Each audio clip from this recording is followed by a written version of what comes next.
Bulletin की शुरुआत करते हैं। सबसे पहले मध्य प्रदेश के ग्वालियर से खबर आपको बताते हैं। यहां पर आज रीजनल इंडस्ट्रीज कॉन्क्लेव होनी है और इसमें सांसद भरत सिंह कुशवाहा पहुंचे। उन्होंने कॉन्क्लेव को लेकर बताया कि ग्वालियर के लिए ये ऐतिहासिक दिन है। उन्होंने कहा कि ये प्रगति और तरक्की का आयोजन है।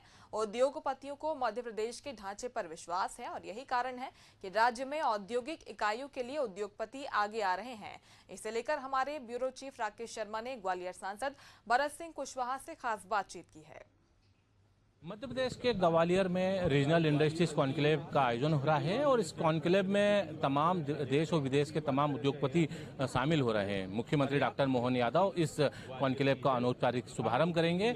मेरे साथ बातचीत के लिए मौजूद हैं इस समय ग्वालियर के सांसद हैं भरत सिंह कुशवाहा। उनसे हम जानेंगे कि ग्वालियर जिले या ग्वालियर संभाग में किस तरह से औद्योगिक निवेश या उसकी जो औद्योगिक विस्तार की संभावनाओं को टटोला जाएगा। हम चर्चा भी इस बात पे करेंगे कि कॉरिडोर या जिस प्रकार से कनेक्टिविटी उद्योगों के विकास में कनेक्टिविटी का एक बड़ा माध्यम रहता है, उसको लेके किस तरह से सरकार काम कर रही है और उनका उस मामले में क्या रहेगा। कुशवाहा जी, आपका बहुत बहुत स्वागत है। और इस कॉन्क्लेव के मीट के माध्यम से क्या मानते हैं ग्वालियर चंबल संभाग कितना विकसित हो? देखिए, इन्वेस्टर समिट का यहाँ ग्वालियर की धरा पे आज आयोजन हो रहा है। मुख्यमंत्री यहाँ पधार रहे हैं।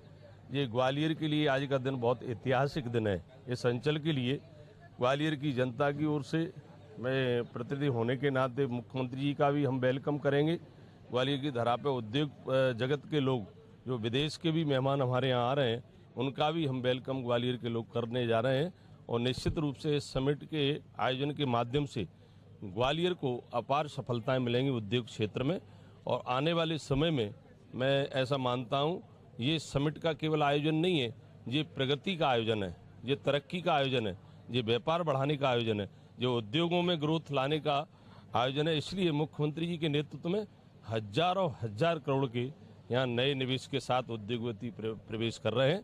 और यहाँ उद्योग स्थापित होंगे तो व्यापार भी बढ़ेगा, लोगों को रोजगार भी मिलेगा। और ये ग्वालियर के लिए बहुत बड़ी प्रसन्नता की बात है। और आपने देखा होगा, ये अनुकूलता इसलिए बनी है, 2003 से लगातार भारतीय जनता पार्टी की सरकार मध्य प्रदेश में विकास के मामले में, चाहे रोड की कनेक्टिविटी की बात करें, एयर कनेक्टिविटी की बात करें, ट्रेन कनेक्टिविटी की बात करें, तो जितना भी मध्य प्रदेश का जो ढांचा विकास का बना हुआ है, इस पर उद्योग जगत को विश्वास है। एक अच्छा माहौल है, अच्छा वातावरण है। इसलिए उद्योगपति हमारी ग्वालियर धरा पर मध्य प्रदेश में अधिक इंटरेस्ट दिखा रहे हैं। इसका आने वाले समय में इस अंचल को, मध्य प्रदेश को भी लाभ मिला। बहुत बहुत धन्यवाद। हमारे साथ बातचीत के लिए मौजूद थे ग्वालियर के सांसद भरत सिंह कुशवाहा, जिनका साफ तौर पर मानना है कि ग्वालियर के अंचल के या ग्वालियर संभाग के विकास के लिए इस कॉन्क्लेव में रक्षा के क्षेत्र में जो है औद्योगिक इकाइयां यहाँ पर निवेश करती हुई नजर आएंगी। और ये जो कॉन्क्लेव है ग्वालियर के लिए जो है एक विकास का जो है एक बड़ी नई एक इबारत लिखी जा सकती है। ग्वालियर से वीडियो जर्नलिस्ट इमरान के साथ राकेश शर्मा, एशियन न्यूज।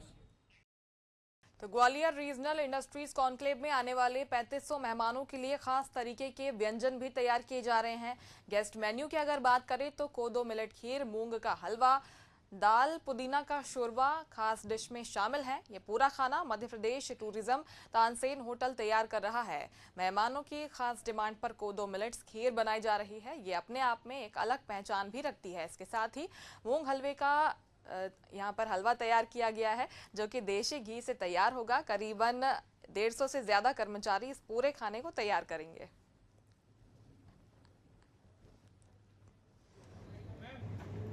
ग्वालियर में आज इंडस्ट्रीज कॉन्क्लेव का आयोजन होने जा रहा है और इसमें देश विदेश से तमाम बड़े उद्योगपति और मंत्री मिनिस्टर भी शामिल होंगे। इसको लेकर जो अलग अलग तरीके का जो उनकी खाने की जो तैयारी है, जायका जो तैयार हो रहा है, यहाँ विशेष रूप से जो तैयार किया जा रहा है खाना, कई तरह की ऐसी जो डिश हैं जो लोकल स्तर पे जो ग्वालियर चंबल अंचल में ज़्यादातर उनको बनाया जाता है और मेहमानों को खास करके परोसा जाता है। तो ऐसा ही एक जो डिश है, यहाँ जो खीर है, कौंदो खीर है, ये मोटे अनाज खुद से ये खीर बनाई जा रही है। और उसके साथ साथ जो मूंग की दाल का जो हलवा है वो भी बनाया जा रहा है। और भी कई तरह की जो लोकल डिश हैं वो मेहमानों के लिए तैयार की जा रही है। हमारे साथ कुछ भून देसी घी में भून के चावल को दूध में मिलाया गया है, उसको धीरे धीरे गैस पे पकाई गई है। दाल भून के बनाया जाता है देसी घी में। तो कह सकते हैं कि लोकल स्तर पर जो खाना जो परोसा जाता है, ग्वालियर चंबल की जो पहचान है, कहीं ना कहीं उसको मेहमानों के लिए खास रूप से तैयार किया जा रहा है। और ये विशेष जो डिश है वो यहाँ तैयार किया जा रहा है। कहीं ना कहीं जो मोटे अनाज को बढ़ावा देने के लिए भी सरकार लगातार जो प्रयास कर रही है, उसको भी इस जो खाने में दिखाया गया है कि कहीं ना कहीं मोटे अनाज से ये जो खीर बनाई जा रही है, बड़ी टेस्टी खीर है। ग्वालियर चंबल में एक लोकल स्तर पर इस खीर को परोसा जाता है, जो यहाँ देश विदेश से जो बड़े बड़े उद्योगपति और मेहमान जो आने वाले हैं, उनको ये डिश तैयार की जा रही है। तो क्या कुछ विशेष इंतजाम किए गए हैं, ये तो हमने आपको बताया। अब आपको सीधी तस्वीरें ग्वालियर से दिखाते हैं। मुख्यमंत्री डॉक्टर मोहन यादव इस कार्यक्रम में पहुंच चुके हैं। ज्योतिरादित्य सिंधिया वहां पर मौजूद हैं। नरेंद्र सिंह तोमर को आप मंच पर देख पा रहे हैं। इसके साथ ही कुल मिलाकर अगर बात करें मेहमानों की, 3500 से ज्यादा मेहमान वहां पर पहुंचने वाले हैं और काफी बड़ा आयोजन आज ये ग्वालियर में होने जा रहा है। चलते मध्य प्रदेश आज अनंत संभावनाओं का प्रदेश बन गया है, उल्लेखनीय प्रगति देख रहा है और अभूतपूर्व बदलाव जो आप देख रहे हैं, उसके लिए विशेष रूप से माननीय मुख्यमंत्री जी का स्वागत माननीय श्री ज्योतिरादित्य सिंधिया जी का, जो न केवल ग्वालियर की शान है, इस विरासत के प्रमुख स्तंभ हैं, बल्कि हमारे देश के प्रमुख नेता और उद्योग के प्रबल समर्थक भी हैं। ज्योतिरादित्य सिंधिया जी ने न केवल इस शहर की पहचान को सशक्त बनाया है, बल्कि ग्वालियर को एक आधुनिक और प्रगतिशील शहर के रूप में भी उभारने में उनकी विशेष भूमिका रही है। और स्वागत इसी शिद्दत से हमारे श्री नरेंद्र सिंह तोमर जी का, मध्य प्रदेश विधानसभा के अध्यक्ष, जो एक कुशल रणनीतिकार के रूप में जाने जाते हैं, जमीन से जुड़े नेता हैं और निरंतर किसानों के कल्याण की तरफ कार्य करते आए हैं। और देवी सज्जनों, हम ग्वालियर की गौरवशाली भूमि पर हैं, जो अपने इतिहास के लिए, अपने विरासत, अपने किलों, अपने महलों और अपनी संगीत परंपरा के लिए जाना जाता है। और ग्वालियर घराने का शास्त्रीय संगीत तो हम सभी जानते हैं विश्व विख्यात है। हर साल यहाँ पर तानसेन संगीत समारोह भी आयोजित किया जाता है, जहाँ पर देश विदेश के संगीत प्रेमी आते हैं। तो अपने इस ऐतिहासिक और सांस्कृतिक धरोहर को संजोए हुए ग्वालियर चंबल रीजन और मध्य प्रदेश अब एक औद्योगिक केंद्र, व्यापारिक केंद्र के रूप में भी उभर रहा है, विशेष रूप से अपनी कनेक्टिविटी, अपनी स्ट्रेटेजिक लोकेशन के कारण और कुशल मानव संसाधन के कारण इन्वेस्टर्स के लिए, निवेशकों के लिए एक मोस्ट प्रिफर्ड इन्वेस्टमेंट डेस्टिनेशन है। तो इसे और टटोलते हैं, इसे और एक्सप्लोर करते हैं और उसकी तरफ एक लघु फिल्म अब प्रस्तुत है, जो मध्य प्रदेश में अनंत संभावनाएं हैं, अनटैप्ड पोटेंशियल है और advantage Madhya Pradesh, why to invest in Madhya Pradesh, इसके ऊपर देखते हैं ये लघु फिल्म।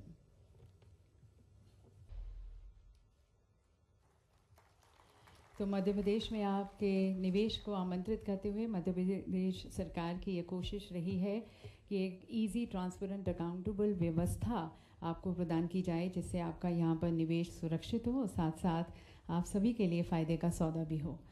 तो सबसे पहले शुरुआत करते हैं मध्य प्रदेश की समग्र विकास योजना और इस राज्य में जो निवेश की तरफ जो अपार संभावनाएं हैं, उनके बारे में आपको विस्तृत जानकारी देकर उसकी तरफ मैं आमंत्रित करती हूँ श्री राघवेंद्र कुमार सिंह जी को, प्रमुख सचिव औद्योगिक नीति एवं निवेश प्रोत्साहन विभाग, इस प्रस्तुति के लिए।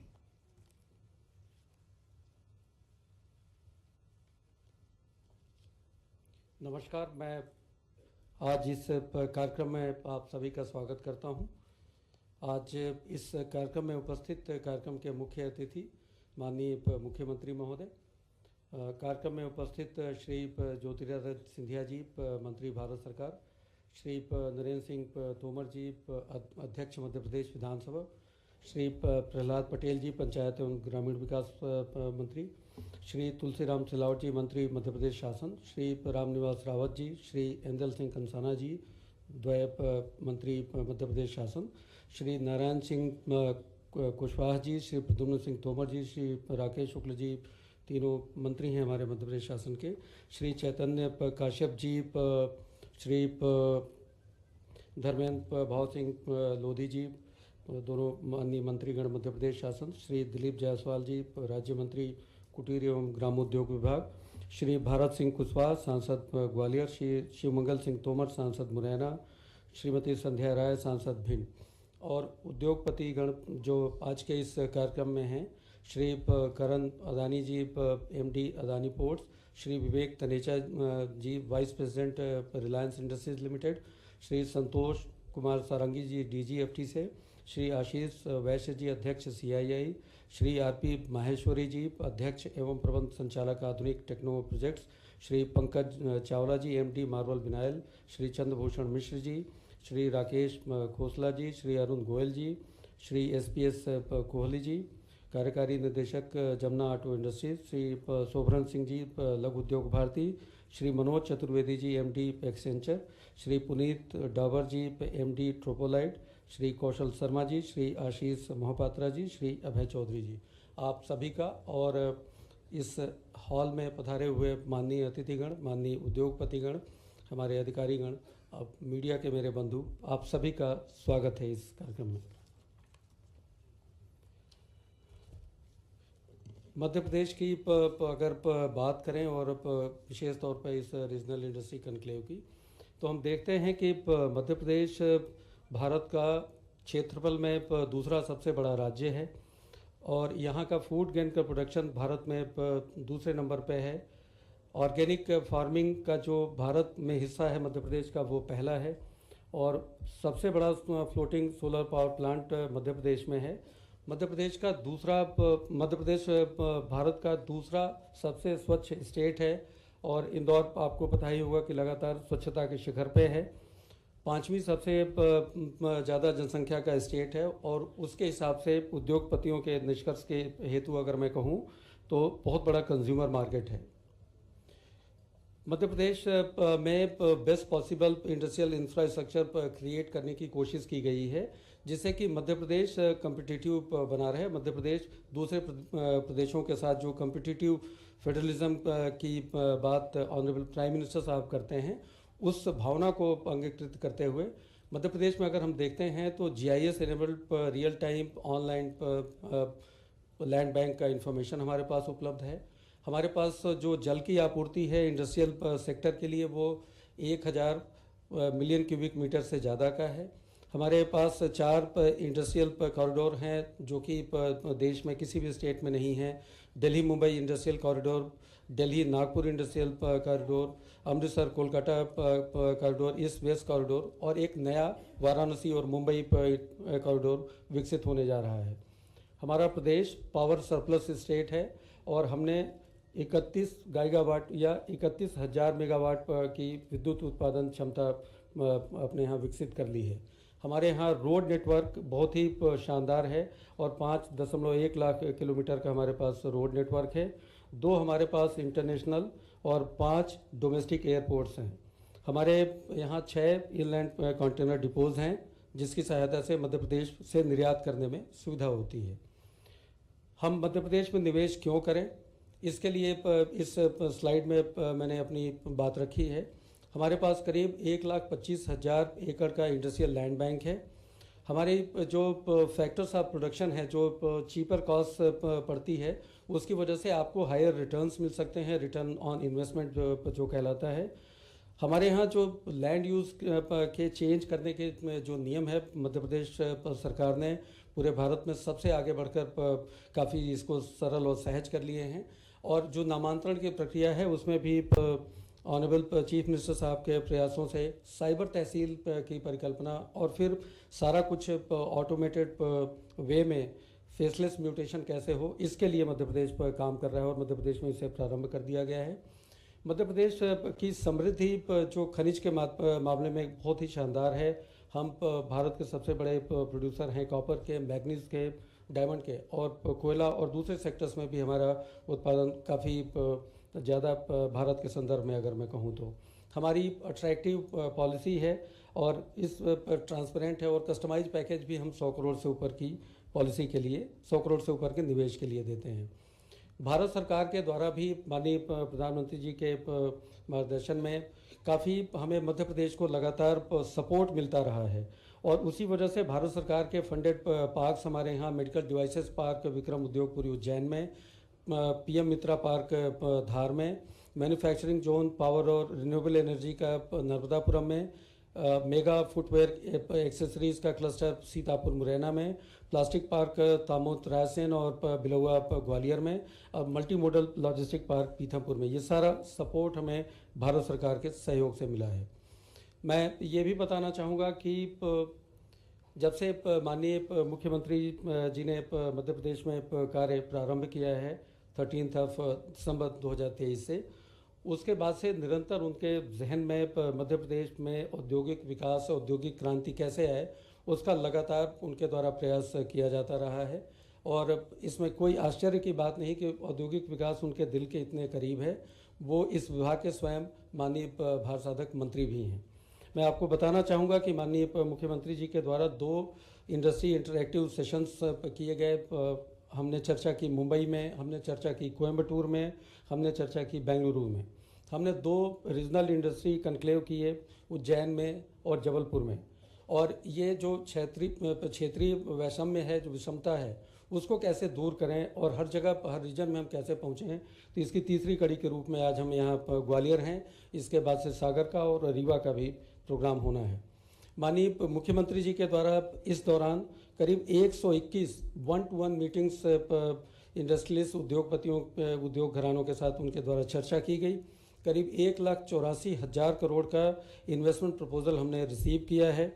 हमने माननीय मुख्यमंत्री जी ने इन कार्यक्रमों के बीच में करीब 51 वर्चुअल इनॉग्रेशन किए हैं, जो मध्य प्रदेश में अलग अलग स्थानों पे यूनिट्स जो इस्टेब्लिश हो गई हैं। और इनमें 8,300 एम्प्लॉयमेंट जनरेशन और 2,730 करोड़ का इन्वेस्टमेंट मध्य प्रदेश में आ रहा है। हम ये भी देख रहे हैं कि हर कार्यक्रम के साथ जो रीजनल इंडस्ट्री कन्क्लेव होता है, उसमें ग्राउंड ब्रेकिंग सेरेमनी होती हैं। उसमें 74 हमारे यहाँ अभी तक रीजनल इंडस्ट्री कन्क्लेव्स में हुई हैं। 8 यूनिट्स उसमें कमर्शियल प्रोडक्शन में आ चुके हैं और 548 इंडस्ट्रियल लैंड एलोकेशन के लेटर्स हम जारी कर चुके हैं इन रीजनल इंडस्ट्री कन्क्लेव में। और इसमें करीब 15,000 करोड़ का इन्वेस्टमेंट और 40,000 का एम्प्लॉयमेंट है। मैं यहाँ ये भी रेखांकित करना चाहता हूँ कि माननीय मुख्यमंत्री जी इस चीज़ को धरातल तक लेके जाना चाहते हैं और इसी कड़ी में उन्होंने जिलों के उद्योगपतियों के साथ चर्चा का क्रम प्रारंभ किया है। जबलपुर डिवीज़न के सभी जिलों के साथ, 12 जिलों के साथ, ग्वालियर चंबल डिवीज़न के सभी जिलों के साथ, 8 जिलों के साथ, करीब 16 जिलों के छोटे छोटे बड़े सभी तरह के उद्योगपतियों से, जिलों से उन्होंने चर्चा की है। मैं बताना चाहूँगा कि अब मैं ग्वालियर और चंबल में, चूँकि जिस जगह पे आज ये कार्यक्रम हो रहा है, मैं इस जगह की कुछ एक विशेषताओं के बारे में आपका ध्यान इंगित करना चाहूँगा। ग्वालियर और चंबल का ये रीजन आप देख रहे होंगे कि कनेक्टिविटी के हिसाब से बहुत ही बेहतरीन ढंग से प्लेस्ड है। नॉर्थ साउथ कॉरिडोर यहाँ से नज़दीक से निकलता है, फिर आगरा मुंबई पर नेशनल हाईवे है, दिल्ली मुंबई एक्सप्रेसवे पर निकलता है नज़दीक से, दिल्ली मुंबई इंडस्ट्रियल कॉरिडोर के हम इन्वेस्टमेंट रीजन में हैं। ईस्ट वेस्ट से कॉरिडोर यहाँ से निकलता है, आगरा जयपुर एक्सप्रेसवे है, आगरा कानपुर एक्सप्रेसवे है। तो ये सारी यहाँ पे जो रोड कनेक्टिविटी है वो बहुत ही बेहतरीन ग्वालियर चंबल रीजन की है। ग्वालियर चंबल रीजन की अगर मैं बात करूं तो यहाँ पे अलग अलग ज़िलों में भी जो संभावनाएं हैं उसको यहाँ पे रेखांकित हम लोगों के द्वारा किया गया है। ग्वालियर अगर ज़िले की मैं बात करूं तो यहाँ पे स्टोन पार्क करीब 37 हेक्टेयर में, रेडीमेड गारमेंट पार्क 20 हेक्टेयर में, ग्वालियर IT पार्क 30 हेक्टेयर में, ये ऑलरेडी डेवलप्ड हैं। एक नया जो पार्क, इंडस्ट्रियल पार्क हम डेवलप कर रहे हैं बिलौआ में, प्लास्टिक पार्क, वो 37 हेक्टेयर में है। और भविष्य में हम लोगों ने चिन्हांकित किया है, रेखांकित किया है, मोहना में करीब 210 हेक्टेयर का एक नया इंडस्ट्रियल पार्क बनाने की ग्वालियर में। इसी तरह से अगर मैं भिंड को देखूं तो मालनपुर गिरौंगी में हमारा 1290 हेक्टेयर का एक इंडस्ट्रियल पार्क है। एक फूड पार्क है मालनपुर में जो 28 हेक्टेयर का है। मुरैना की अगर मैं बात करूं तो बानमोर में 200 पार्क है, सीतापुर में 210 हेक्टेयर का पार्क है, पिपरा सेवा में 66 हेक्टेयर का, IIT जदरुआ वहाँ पे 28 हेक्टेयर का है। भविष्य में भी अगर देखें, अगर मुरैना में तो मावई में 211 हेक्टेयर का और फुटवेयर क्लस्टर सीतापुर में 63 हेक्टेयर का नया डेवलप होने जा रहा है। शिवपुरी की अगर मैं बात करूं तो शिवपुरी में भी हमारे पास फूड क्लस्टर है करीब 15 हेक्टेयर का, और जो नया प्रपोजल हम लोगों के सामने है वो देहरवाड़ा और गुरावल का है 77 हेक्टेयर और 30 हेक्टेयर में। गुना की अगर मैं बात करूं तो जो नए डेवलपिंग पार्क हैं वो पिपरौदा खुर्द में करीब 37 हेक्टेयर लैंड है, और जो नया और एक प्रपोजल हम लोग कर रहे हैं वो चैनपुरा में 334 हेक्टेयर का है। तो ग्वालियर चंबल के इस रीजन में प्रत्येक जगह पे मैं माननीय उद्योगपतियों को गुजारिश करूंगा कि इसके ऊपर ज़रूर अपनी दृष्टि रखें और देखें कि हर जगह हमारे पास संभावनाएं हैं। मैं मध्य प्रदेश की जो विशेष पॉलिसीज़ हैं उसके बारे में बहुत ही शीघ्र ज़्यादा समय न लेते हुए इसके डिटेल्स आपको उद्योगपतियों को शेयर कर दिए जाएंगे। मध्य प्रदेश में इन्वेस्टमेंट प्रमोशन असिस्टेंट IPA करीब 40% तक प्लांट और मशीनरी के इन्वेस्टमेंट पे दिया जाता है। यहाँ पे अगर एम्प्लॉयमेंट आप ज़्यादा जनरेट करते हैं तो करीब 50% की और बढ़ोतरी आपके IPA में की जा सकती है। अगर आप एक्सपोर्ट ओरिएंटेड यूनिट हैं तो आपके उसमें IPA में 20% की और वृद्धि की जा सकती है। और अगर कम औद्योगिक विकास वाले क्षेत्रों में जाते हैं तो वहाँ भी 20% की इसमें बढ़ोतरी की जा सकती है। मध्य प्रदेश की पॉलिसी में ग्रीन इंडस्ट्रियलाइजेशन का असिस्टेंस भी है, जिसमें effluent treatment plant, sewerage treatment plant और ज़ीरो लिक्विड डिस्चार्ज उसका सपोर्ट हम मध्य प्रदेश में देते हैं। इंफ्रास्ट्रक्चर डेवलपमेंट का असिस्टेंस मध्य प्रदेश में पावर, वाटर और अप्रोच रोड के लिए देते हैं। पावर टैरिफ के ऊपर रिबेट हम MP ERC के जो ऑर्डर्स हैं उसके तहत ₹1 कम तक का हम उसमें आपको रिबेट देते हैं। रीइंबर्समेंट जो आपके पेटेंट चार्जेज हैं उनका हम करते हैं। मध्य प्रदेश में फूड प्रोसेसिंग यूनिट्स और टेक्सटाइल और गारमेंट्स के लिए अलग से अट्रैक्टिव पॉलिसी है, और मुझे ये कहते हुए बिल्कुल संकोच नहीं कि हमारी टेक्सटाइल, गारमेंट्स, फूड प्रोसेसिंग और IT की पॉलिसी पूरे देश भर में सर्वश्रेष्ठ है। फूड प्रोसेसिंग में हम 50% एडिशनल कैपिटल सब्सिडी और मंडी टैक्स का एग्जेम्पशन 5 साल तक। टेक्सटाइल गारमेंट में हम इंटरेस्ट का सबवेंशन करते हैं, इंटरेस्ट हम सरकार के द्वारा दिया जाता है। एम्प्लॉयमेंट जनरेशन और ट्रेनिंग का इंसेंटिव दिया जाता है गारमेंट इंडस्ट्री में। हमने स्टेट की स्किलिंग में मुख्यमंत्री सीखो कमाओ योजना और अब भारत सरकार के द्वारा भी इस तरह की योजना की जा रही है, तो मुझे पूरा विश्वास है कि ये सेक्टर और अट्रैक्टिव हो जाएंगे। मध्य प्रदेश में जो लेबर की डायनेमिक्स है उसमें मध्य प्रदेश एक ऐसा स्टेट है जिसने कि हमेशा लेबर का ख्याल रखा है, और इतना सुकूनदायक वातावरण यहाँ लेबर और इंडस्ट्रीज़ के बीच में रहा है। और इसी को आगे बढ़ाते हुए मध्य प्रदेश पहला स्टेट है पूरे देश भर में जहाँ पे लेबर केस मैनेजमेंट सिस्टम लागू है। यहाँ पे करीब 43% पॉपुलेशन वो वर्किंग एज कैटेगरी में है। यहाँ पे 0 लॉस होता है मैन डेज का, मतलब काम करने में कोई रुकावट नहीं। उद्योगपतियों को मैं लगातार निवेदन करना चाहूँगा। सेफ वर्किंग एनवायरनमेंट है, फीमेल वर्कर्स की सेफ्टी है, फीमेल वर्कर्स 24 घंटा 7 दिन काम कर सकते हैं। मैं आखिरी में इसमें ये कहना चाहूँगा कि मध्य प्रदेश एक ऐसा स्टेट है जो कि जिसने कि लेबर लॉज में सुधार करते हुए पहले 16 रजिस्टर रखने पड़ते थे, उनकी जगह पर मध्य प्रदेश में केवल 1 रजिस्टर रखने की हमारे यहाँ आवश्यकता है अभी वर्तमान में। मैं आखिरी में आप लोगों को कहना चाहूँगा कि आपको ये दिन याद रखना है, 7 और 8 फरवरी ग्लोबल इन्वेस्टर समिट का जो 2025 में होगा, भोपाल में होगा। मैं आप सभी को इस कार्यक्रम के लिए आमंत्रित करता हूं। और अंत में कमायनी में जयशंकर प्रसाद जी ने लिखा, तो उसके लिए मैं शक्तिशाली ग्वालियर चंबल रीजन, शक्तिशाली मध्य प्रदेश, शक्तिशाली भारत की अपने मन में कल्पना करते हुए कहना चाहूँगा कि और यह क्या तुम सुनते नहीं, विधाता का मंगल वरदान, शक्तिशाली हो विजयी बनो, विश्व में गूंज रहा जाएगा। जय हिंद, जय मध्य प्रदेश।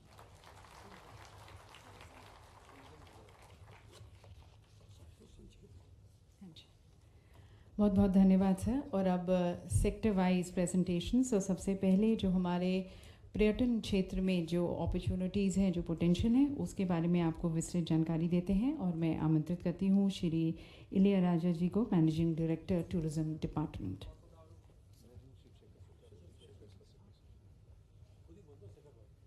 तो हमारे साथ श्री शिवशेखर शुक्ला जी हैं, प्रिंसिपल सेक्रेटरी टूरिज्म। उन्हें मैं आमंत्रित करती हूँ प्रेजेंटेशन के लिए।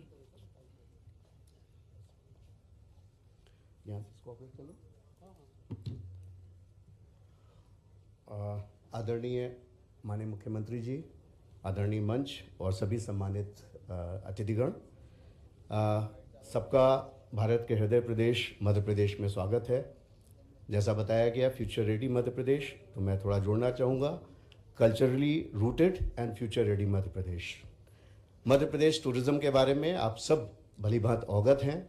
जितने यहाँ पर आकर्षण हैं, चाहे वो संस्कृति के हों या पर्यटन के हों, पूरा देश मध्य प्रदेश के बारे में अच्छे से अवगत है। मैं उस पर ज़्यादा नहीं बताऊंगा, बहुत ब्रीफ में।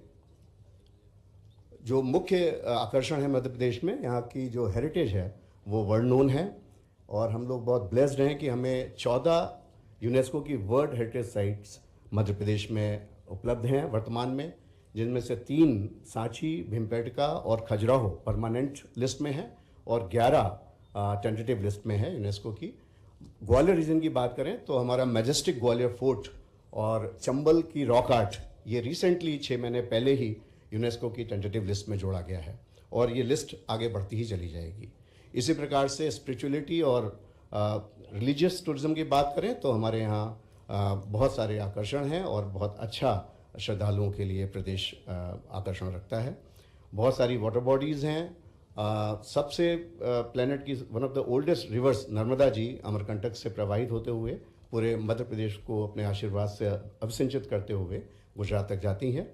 इसी प्रकार से अन्य बहुत सारी नदियाँ, बांध और वाटर बॉडीज़ हैं। वाइल्ड लाइफ यहाँ की बहुत ही पूरे देश या पूरे इंटरनेशनल लेवल पे विख्यात है। We are called the tiger state, leopard state, घड़ियाल स्टेट। घड़ियाल तो हमारे पड़ोस में ही यहाँ पे चंबल रिवर में है और न जाने कितने और आकर्षण हैं। इसी प्रकार से जो विल्डरनेस है, नेशनल पार्क्स हैं, वो हमारे बहुत बड़े आकर्षण हैं। जैसा आप देख सकते हैं नक्शे में, पूरे प्रदेश में ये स्थान फैले हुए हैं। 24 sanctuaries, 12 national parks, 7 project tiger reserves, 14 world heritage sites, 2 jyotirlingas and many efforts by the government to promote our cultural sites in a better manner to the whole world। माननीय मुख्यमंत्री जी का जो एक अपना विजन है कल्चर और को टूरिज्म से जोड़ने का, जितने भी हमारे यहाँ अच्छे स्थान हैं श्रद्धालुओं के लिए, उन सब में बहुत बड़े प्रोजेक्ट्स चल रहे हैं। उनमें से एक उदाहरण महाकाल महालोक आपके सामने है, जहाँ पर टूरिस्ट फुटफॉल पिछले 2 साल में एकदम से तेज़ी से बढ़ा है। उसी प्रकार 20 ऐसे धार्मिक स्थान हैं जहाँ पर बहुत बड़े बड़े प्रोजेक्ट्स लिए गए हैं और सभी श्रद्धालुओं के लिए वहाँ पर अच्छी व्यवस्थाएं हों, अच्छा सुलभ दर्शन हो, साथ ही संस्कृति के बारे में वहाँ अच्छे से लोगों को जानकारी दी जा सके, इसकी व्यवस्था राज्य सरकार कर रही है। माननीय मुख्यमंत्री जी के विजनरी लीडरशिप में राम गमन पथ और श्री कृष्ण पाथे, जो कि दोनों जो हमारे श्रद्धा के मतलब जो जिनके बारे में पूरा देश श्रद्धा से हमेशा अवनत रहता है, वो प्रदेश में उन्होंने बहुत समय बिताया है और उनके जहाँ जहाँ पे स्मृति चिन्ह हैं उन सबको डेवलप करने का प्रयास किया जा रहा है। मैं इसमें ज़्यादा समय नहीं लूँगा, मैं सीधे अब इन्वेस्टमेंट की पॉलिसी के बारे में बात करता हूँ। मध्य प्रदेश टूरिज़्म और हॉस्पिटैलिटी सेक्टर बहुत ही आकर्षण का सेक्टर है और ये भी मैं आपसे शेयर करना चाह रहा हूँ कि वर्ष 2023 के जो आंकड़े हमारे पास अभी आए हैं उसमें टूरिस्ट फुटफॉल कई गुना पिछले सालों से बढ़ता हुआ दिख रहा है। 2022 से जब करीब 3 करोड़ 65 लाख टूरिस्ट आए थे, 2023 में 11.5 करोड़ टूरिस्ट मध्य प्रदेश में आया, 3.5 गुना की वृद्धि हुई एक ही वर्ष में। यदि भी हम कह सकते हैं 2022 में कोविड का इम्पैक्ट रहा होगा, तो प्री कोविड अगर हम 2019 का डेटा देखें तो भी 3 करोड़ 65 लाख से सीधे 11.5 करोड़ पहुंचा है। 9 करोड़ से सीधे 11.5 करोड़ पहुंचा है, यानी कि प्री कोविड लेवल से भी ऑल टाइम हाई हमारा 2023 में आंकड़ा गया है और ये आंकड़ा बढ़ते ही जाना है। इन सभी चीज़ों को सामने रखते हुए, चूंकि मध्य प्रदेश एक बहुत ही तेज़ी से उभरता हुआ पर्यटन के क्षेत्र में प्रदेश है, हमने बहुत आकर्षक पॉलिसीज़ बनाई हुई हैं। इसके कुछ फीचर्स मैं आपको बताऊंगा। डिटेल्स हमारा टेक्निकल सेशन जब होगा उसमें बहुत सारे डिटेल्स और भी दिए जाएंगे। हमारे टूरिज़्म और हॉस्पिटैलिटी के इन्वेस्टर्स के लिए पूरे प्रदेश में हमने लैंड बैंक बनाया हुआ है और 2 तरीके से हम मदद करते हैं। एक तो लैंड को हम सीधे अलॉटमेंट करते हैं by online transparent bidding process, और यदि कोई अपनी ज़मीन पे ही कोई प्रॉपर्टी क्रिएट करता है या ये जो लैंड हमने बिड पे दी है, दोनों में से किसी भी तरीके से जब भी वो कैपिटल इन्वेस्टमेंट करते हैं तो उसमें हमने आकर्षक कैपिटल सब्सिडीज़ का प्रावधान किया हुआ है। और ये सारा प्रोसेस जो होता है बहुत ही ट्रांसपेरेंट ई टेंडरिंग प्रोसेस से होता है, बहुत ही कम रिजर्व प्राइस रहता है बिडिंग में। हेरिटेज प्रॉपर्टीज़ हमने पिछले वर्षों में जो दी हैं उसमें बहुत अच्छा रिस्पॉन्स आया है और उसका आप देखेंगे रिजर्व प्राइस मात्र 1 लाख रुपया प्रति प्रॉपर्टी, यानी कि बहुत बड़ा फोर्ट या कोई ऐसा स्थान जिसमें बहुत ही रिजर्व प्राइस कम रखते हैं अगर बिडिंग होती है। 90 ईयर्स की लीज दी जाती है। प्रीमियम जो आता है अपफ्रंट प्रीमियम, उसका 1% लीज रेंट 90 ईयर्स का देना होता है, अपफ्रंट प्रीमियम तुरंत देना होता है। स्टैम्प ड्यूटी रजिस्ट्रेशन फीस में छूट रहती है, मॉर्गेज कर सकते हैं प्रॉपर्टी को, और फाइनेंशियल इंसेंटिव्स क्लेम करने के लिए ऑनलाइन प्रोसेस है जिसमें किसी भी ऑफिस में आपको विजिट करने की आवश्यकता नहीं है। कैपिटल सब्सिडी का अमाउंट 15% से 30% तक दिया जाता है, और ऐसे प्रोजेक्ट्स जिसमें 100 करोड़ या उससे ऊपर का इन्वेस्टमेंट होता है इसको हम अल्ट्रा मेगा प्रोजेक्ट्स कहते हैं टूरिज्म में, और उनमें 30% सब्सिडी का स्टेट अवे प्रावधान है, और उन लैंड्स की बिडिंग भी नहीं होती, वो सीधे we lay a red carpet for those investors who want to invest more than 100 crore. ये सभी कैटेगरीज जो हैं इसमें पात्र होती हैं, जैसा आप देख रहे हैं, लगभग anything you talk of, hotel, resorts, wellness centres, camp sites, convention centres, museums, theme parks, cruise tourism, ropeway, sound and light show, laser show, almost everything under the roof is covered for eligible projects under this policy. PPP में हम बहुत सारा काम कर रहे हैं, और हमारे प्रदेश में कई जगह 10 सिटीज़ नई डेस्टिनेशन हम डेवलप कर रहे हैं। उदाहरण के तौर पे हनवंतिया बहुत ही पॉपुलर डेस्टिनेशन है, वैसे ही गांधी सागर में एक नई डेस्टिनेशन डेवलप हुई है 10 सिटी के माध्यम से। कूनो और चंदेरी में भी 10 सिटी लगे हैं, और आगे भी लगने वाले हैं। धार, मांडू में, ओरछा में, अन्य स्थानों पे भी लगेंगे, और ये भी पीपीपी मॉडल में हम लेकर के आ रहे हैं। हमारे जो अच्छी प्रॉपर्टीज़ हैं उनमें से कुछ को हम पीपीपी मॉडल में इन्वेस्टर्स के सामने लेकर के आने वाले हैं, जिसमें भोपाल का लेक व्यू अशोक होटल भी है, 60 ईयर्स की लीज होगी, DBFOT मॉडल में होगा। इंदौर में एक बहुत अच्छा बिल्कुल शहर के बीचों बीच लैंड पार्सल है, 90 ईयर्स की लीज पे दिया जाएगा DBFOT मॉडल पे। कैरावन टूरिज्म को हम प्रमोट कर रहे हैं, 2 गोल्फ कोर्सेज हम डेवलप करने का प्रयास कर रहे हैं पचमढ़ी और भोपाल में थ्रू पीपीपी मोड। रोपवेज हमारे यहाँ ऑलरेडी कई जगह काम चल रहा है पीपीपी में, और क्रूज टूरिज्म एक बड़ा आकर्षण बन करके आ रहा है। एक बहुत अच्छा क्रूज का हमने तैयारी की है, जो कि स्टैच्यू ऑफ वननेस जो हमारी ओमकारेश्वर में है आदि शंकराचार्य जी के स्थान से, और स्टैच्यू ऑफ यूनिटी तक 120 किलोमीटर का लग्जरी क्रूज पीपीपी मोड में चलाने की योजना है, जो कि आपके सम्मुख जल्दी आएगी। फिल्म टूरिज्म में भी मुझे बोलने की आवश्यकता नहीं, आप सब अवगत हैं कि बहुत सारा अच्छा काम हुआ है मध्य प्रदेश में। बहुत अच्छी अट्रैक्टिव टूरिज्म पॉलिसी बनी हुई है हमारी फिल्म टूरिज्म पॉलिसी, जिसमें हम सबसे बड़ी बात इंसेंटिव तो देते ही हैं, साथ में जो हैंड होल्डिंग करते हैं, ease of doing shooting and ease of doing business, उससे बहुत अट्रैक्शन है फिल्म कम्युनिटी में। और अभी हाल ही में आपने देखा स्त्री 2 ब्लॉकबस्टर जो चंदेरी में पास में ही शूट हुई, और एक चंदेरी फिल्म टूरिज्म का एक बहुत बड़ा डेस्टिनेशन बन गया, हब बन गया है। Every film maker wants to come and shoot there. इसी प्रकार के मध्य प्रदेश में बहुत सारे और स्थान हैं, ओरछा में बहुत सारी शूटिंग्स हो रही हैं, महेश्वर में बहुत सारी शूटिंग्स हो रही हैं, बहुत सारे स्थान हैं, भोपाल में हो रही हैं। और इसमें सिंगल विंडो क्लियरेंस हम देते हैं। परमिशंस को हमने पब्लिक सर्विस गारंटी एक्ट में डाला है। ये पहला प्रदेश है जो फिल्म शूटिंग की परमिशन को पब्लिक सर्विस गारंटी एक्ट में डाल चुका है, यानी कि समयबद्ध परमिशन दी जाएगी, कोई डिले होगी तो अधिकारी भी रिस्पॉन्सिबल होंगे। 375 से ऊपर हमारे प्रोजेक्ट्स यहाँ पे शूट हो चुके हैं पिछले 2 वर्ष में। ये कुछ कैपिटल सब्सिडी और अन्य प्रकार की सब्सिडी है, चाहे फिल्म हो, चाहे डॉक्यूमेंट्री हो, चाहे OTT सीरियल हो, वेब सीरीज़ हो, सभी में हम इंसेंटिव देते हैं। और फिल्म से रिलेटेड इंफ्रास्ट्रक्चर अगर कोई बनाना चाहता है, फिल्म सिटी है या प्री एंड पोस्ट प्रोडक्शन के कोई बनाना चाहते हैं, VFX स्टूडियो बनाना चाहता है, उन सब के लिए इसमें सब्सिडी का प्रावधान है, जैसा कि आप देख रहे हैं। अभी तक जो हमारी जर्नी रही है बहुत ही शानदार रही है, और जब से माननीय मुख्यमंत्री जी ने डिसेंट्रलाइज वे में ये करना शुरू किया है और इन्वेस्टर्स को एक बहुत अच्छा माहौल मिलना शुरू हो गया है, उसका बहुत अच्छा रिस्पॉन्स आ रहा है। अभी तक जो इस पॉलिसी से हैं, हम 3,850 करोड़ के ऊपर का इन्वेस्टमेंट हमें प्राप्त हुआ है। 208 टूरिज्म प्रोडक्ट्स जो they have seen light of the day, 7,000 से ऊपर नए कमरे क्रिएट हुए हैं, और 34-35 लाख लोगों को डायरेक्ट या इनडायरेक्ट एम्प्लॉयमेंट मिला है। और जो सब्सिडी स्टेट ने दी है ऐसे प्रोजेक्ट्स के लिए 206 करोड़ की सब्सिडी दी है। मुझे आपसे शेयर करते हुए बड़ी खुशी है कि पिछले 7-8 महीने में जो हम बिडिंग प्रोसेस कर रहे हैं उसमें बहुत अच्छा रिस्पांस आ रहा है। एक लैंड पार्सल में 15 से 20 इन्वेस्टर्स उसमें इंटरेस्ट ले रहे हैं, बिड कर रहे हैं। और आज भी हम 24 इन्वेस्टर्स जिनकी बिडिंग कंप्लीट हुई है उनको आज लेटर ऑफ अवार्ड यहाँ पर देंगे। 50 से ऊपर प्रोजेक्ट्स में 6 महीने में हम इसको सक्सेसफुली कंक्लूड कर चुके हैं, लेटर ऑफ अवार्ड दे चुके हैं। 500 करोड़ से ऊपर का कमिटमेंट इन्वेस्टमेंट का उनमें हमें प्राप्त हो चुका है। ये कुछ एग्जाम्पल्स हैं जो बड़ी बड़ी प्रॉपर्टीज जितनी भी आप देखते हैं, name the property, name the group, Tata, Taj, Oberoi, Radisson, Marriott, name the group, they are all there in Madhya Pradesh, in various parts of Madhya Pradesh in a big number, and we have got very good presence of all these noted groups. और ये कुछ आपके सामने उदाहरण हैं, Radisson Bhopal, Ramada park, Clarion Indore, इस प्रकार की बहुत सारी प्रॉपर्टीज़ हैं जो कि क्रिएट हो रही हैं। इस इन्वेस्टमेंट पॉलिसी के माध्यम से मैं आप सब लोगों को आमंत्रित करता हूँ, मध्य प्रदेश आएँ, मध्य प्रदेश घूमें भी दिल खोल करके, एंजॉय करें, देखें, और साथ ही साथ यहाँ पे इन्वेस्टमेंट का मन बनाएं। Thank you very much. बहुत बहुत धन्यवाद सर। और अब लोकल इकोनॉमी को बूस्ट देते हुए एमएसएमई से समृद्धि और एमएसएमई की समृद्धि की तरफ जो अपॉर्चुनिटीज़ हैं, जो संभावनाएं हैं, जो नीतियां हैं, उसके बारे में विस्तृत जानकारी के लिए मैं आमंत्रित करती हूं डॉक्टर नवनीत मोहन कोठारी जी को, हमारे सेक्रेटरी एमएसएमई। आदरणीय मुख्यमंत्री जी, आदरणीय मंच और यहाँ उपस्थित समेत सम्मानित अतिथिगण, मैं यह छोटा सा प्रेजेंटेशन एमएसएमई सेक्टर के में मध्य प्रदेश में क्या क्या अपॉर्चुनिटी है उस बारे में प्रेजेंट करना चाहूँगा। मध्य प्रदेश में करीब 13,66,000 एमएसएमईज रजिस्टर हैं, जिसमें करीब 47,000 करोड़ का इन्वेस्टमेंट है और 71 लाख हमारे इसमें एम्प्लॉयमेंट जनरेट होती है। एमएसएमई जैसे आप जानते हैं 250 करोड़ तक का टर्नओवर और 50 करोड़ तक के इन्वेस्टमेंट को हम एमएसएमई सेक्टर में मानते हैं। यदि हम उद्यम रजिस्टर्ड के जो एमएसएमईज है उसमें देखें तो मध्य प्रदेश का इसमें 7वां स्थान है पूरे देश में।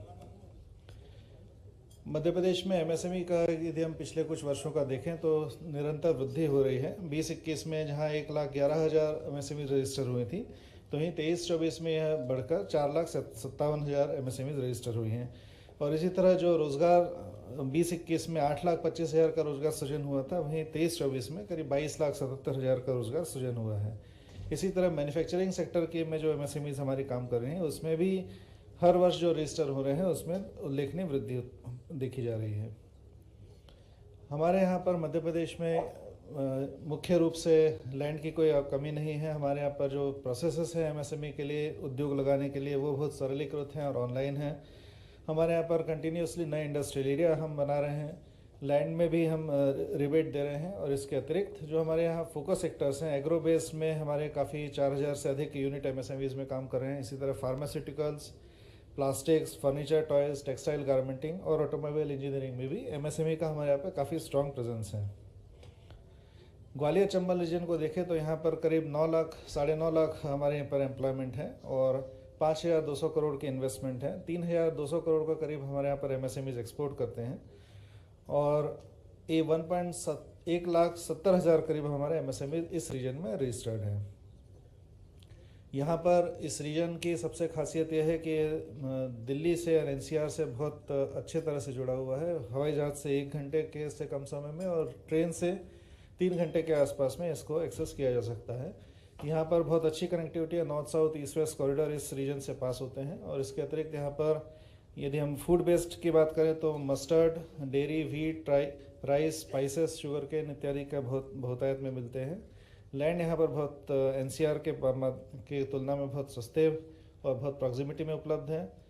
यहाँ पर ट्रेडिशनली टेक्सटाइल, ग्वालियर टेक्सटाइल्स का केंद्र रहा है और अभी हमारे पास जैसे रेडीमेड गारमेंट पार्क है डुकुल में, प्लास्टिक पार्क बिलुआ में और सिपेट का महाराजपुरा में सेंटर है भी उपलब्ध है। यहाँ पर आने वाले दिनों में और भी दिल्ली से कनेक्टिविटीज़ की अच्छी होने वाली है और जैसे चंबल अटल प्रगति पथ भी यहाँ पर आने वाला है, जिससे यहाँ की कनेक्टिविटी और अच्छी हो जाएगी।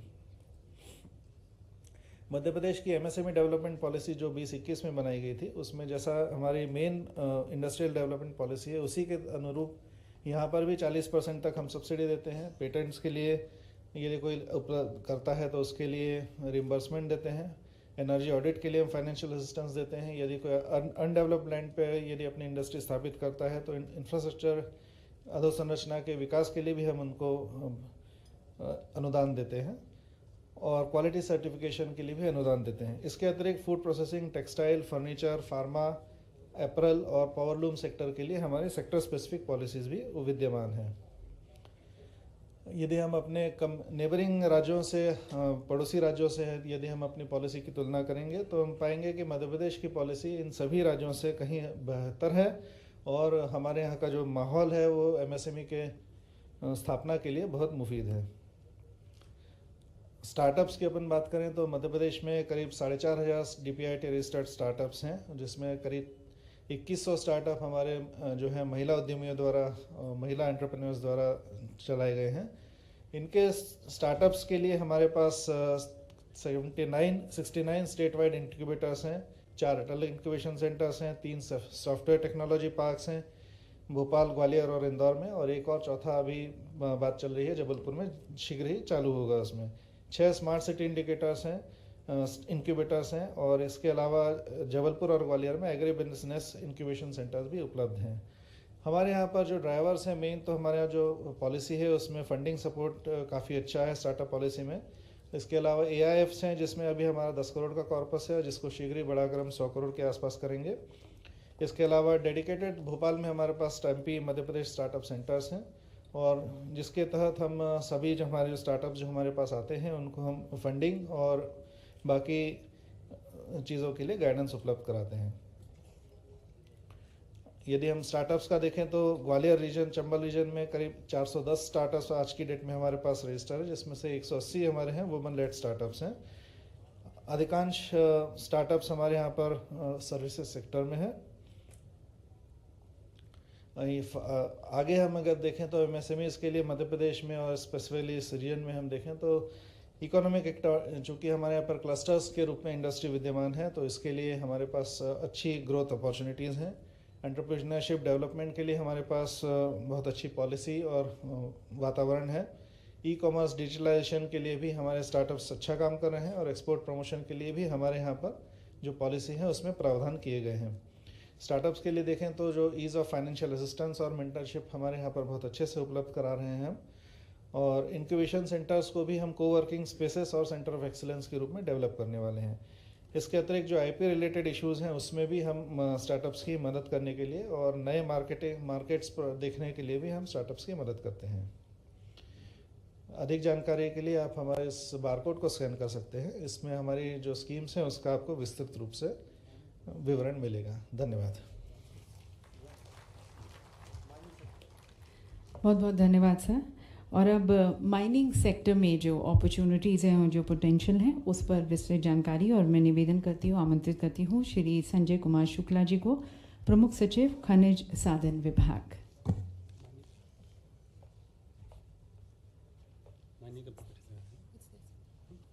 Thank you.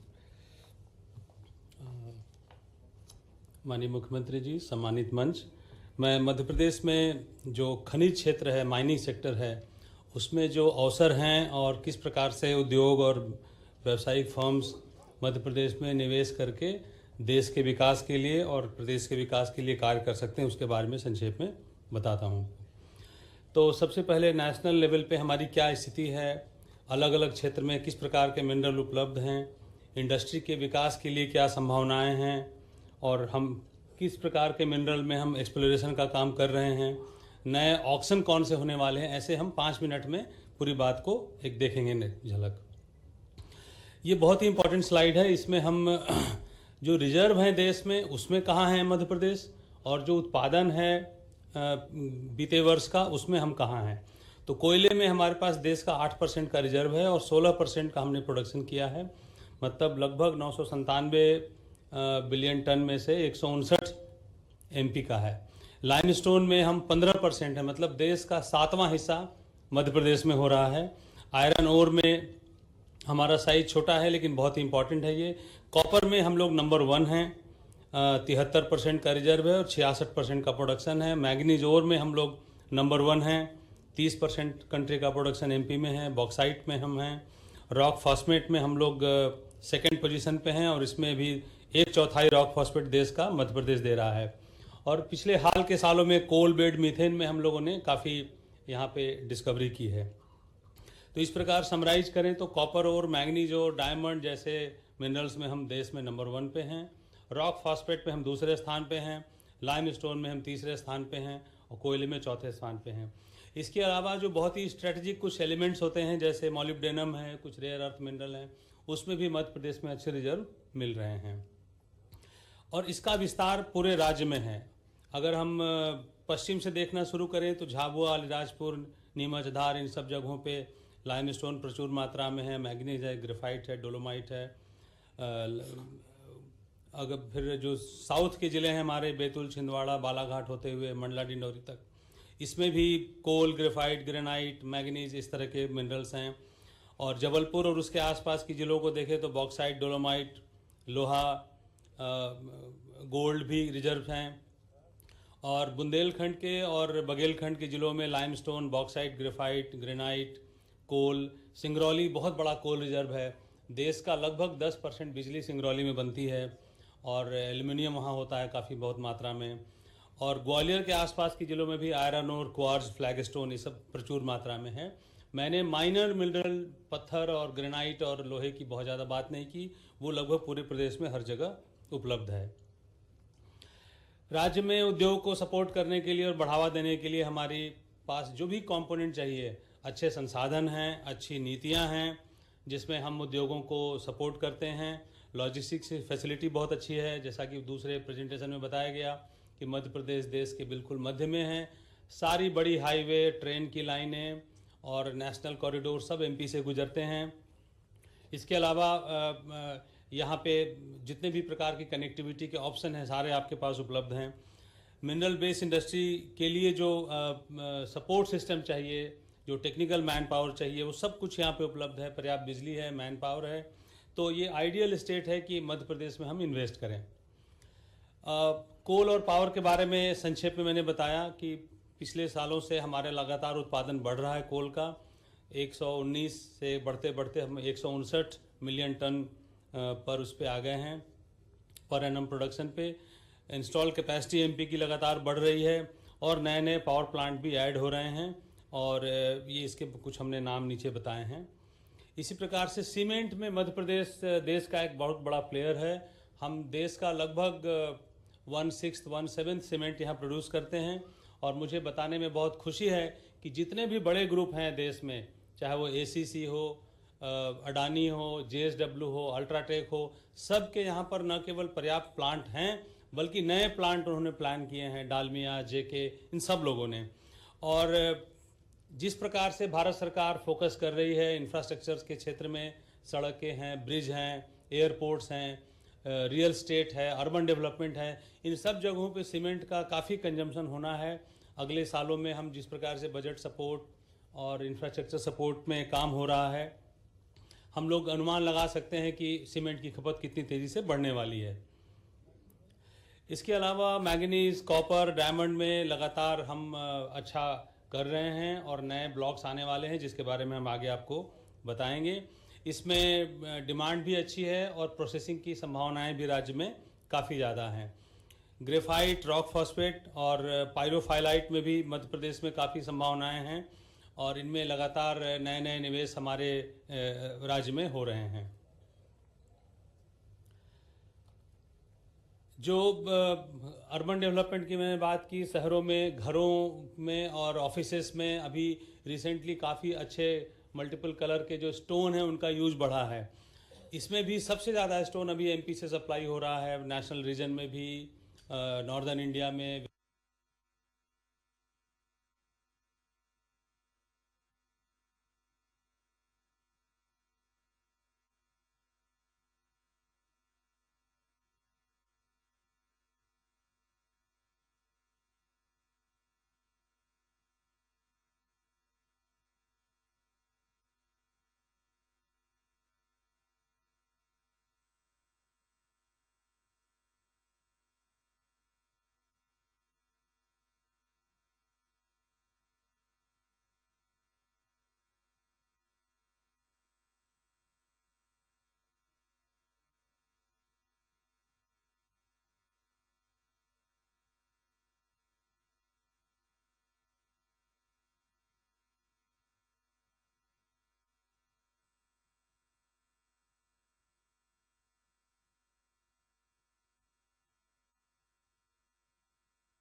यशस्वी प्रधानमंत्री श्री नरेंद्र मोदी जी को माइनिंग की संभावनाओं पे विस्तार से बात करने के लिए और माइनिंग क्षेत्र की जो दिग्गज कंपनियां हैं उनसे कुछ सीखने के लिए, माइनिंग के जो बड़े एक्सपर्ट हैं और देश में जितने भी ऐसे आईआईटी या दूसरे जो प्रीमियर इंस्टीट्यूट्स हैं जहां माइनिंग की, मिनरल्स की पढ़ाई की जाती है, वहां के एक्सपर्ट्स को बुलाकर एक 2 दिन का डिटेल हम लोग वो करेंगे, चर्चा करेंगे। पहले दिन सारे तकनीकी विषयों पे बातचीत होगी और दूसरे दिन व्यावसायिक और बिजनेस अपॉर्चुनिटी पे बातचीत होगी। मैं आपको इनवाइट करता हूं कि 7 और 8 फरवरी को जो इन्वेस्टर मीट होने वाला है उसके पहले एक बहुत बड़ा अवसर रहेगा कि माइनिंग क्षेत्र के जो कंपनियां और जो एक्सपर्ट्स हैं वो जुटें और मध्य प्रदेश में माइनिंग क्षेत्र की संभावनाओं पे हम काम करें। धन्यवाद। धन्यवाद सर। और अब आईटी सेक्टर में जो अपार संभावनाएं हैं, जो नीतियां हैं, उसके बारे में विस्तृत जानकारी श्री संजय दुबे जी को मैं आमंत्रित करती हूं, प्रमुख सचिव विज्ञान एवं प्रौद्योगिकी विभाग।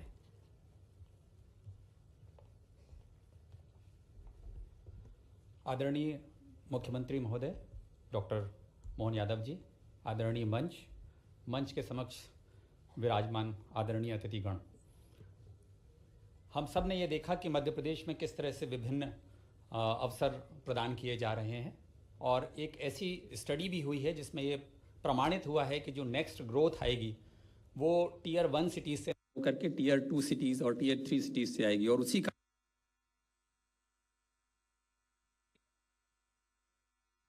रोजगार की और जो प्रोग्रेस की हैं वो आईटीएस सेक्टर में भी अत्यधिक हैं जो मध्य प्रदेश की हैं। अगर आप बात करेंगे तो ग्रोथ देखेंगे मध्य प्रदेश की करीब पिछले डिकेड में 11% के दर से रही है। वहीं अगर आईटी और आईटीएस सेक्टर में देखेंगे तो पिछले 3 वर्षों में लगभग 43% की वृद्धि इसमें आकी गई है और इस वर्ष हमारी उम्मीद है कि इससे कहीं ज़्यादा हम लोग इसमें प्रगति ला पाएंगे। आईटीएस एक्सपोर्ट का ही 545 मिलियन रुपीस का एक्सपोर्ट पिछले 1 वर्ष में किया गया है। 12 रिसर्च इंस्टीट्यूट हैं और करीब 7 उसमें से national institute of national importance हैं। मैं यहाँ पे ये बताना चाहता हूँ कि अगर आईटी और आईटीएस इंडस्ट्री को लाना है तो सिक्योर, सेफ, सस्टेनेबल और साथ ही साथ आप स्किल्ड वर्कफोर्स की बात करते हैं और मैं मेरे प्रेजेंटेशन के दौरान आपको ये बताना चाहूँगा कि किस तरह मध्य प्रदेश एक आकर्षक इन्वेस्टमेंट डेस्टिनेशन आप सबके लिए हो सकता है। यहाँ पर वर्क लाइफ बैलेंस है। निविडिया की एक कंपनी में अभी आज ही के इकोनॉमिक टाइम्स में अगर आप देखें तो निविडिया में लोगों को पैसा बहुत मिल रहा है लेकिन उनके पास टाइम नहीं है उसको यूज़ करने का। मध्य प्रदेश एक ऐसा डेस्टिनेशन है जो आपको वर्क के साथ साथ आपको बाकी कल्चर और बाकी चीज़ों से जोड़ता है और इसलिए जो एम्प्लॉयज़ हैं वो चाहते हैं कि ऐसी जगह पर काम कर सकें जहाँ पर उनको न केवल रोजगार मिल सके बट उनके अपने विकास के अवसर भी प्राप्त हो सकें। यहाँ पर पावर सरप्लस है और हम लोग ये कहते हैं कि आप कभी भी किसी भी तरह की इंडस्ट्री लगाना चाहते हैं तो आपके पास पावर है। पर्टिकुलरली आईटीएस को ये पावर बहुत ज़रूरी है और हम लोग आरपीओ कंप्लायंट भी हैं।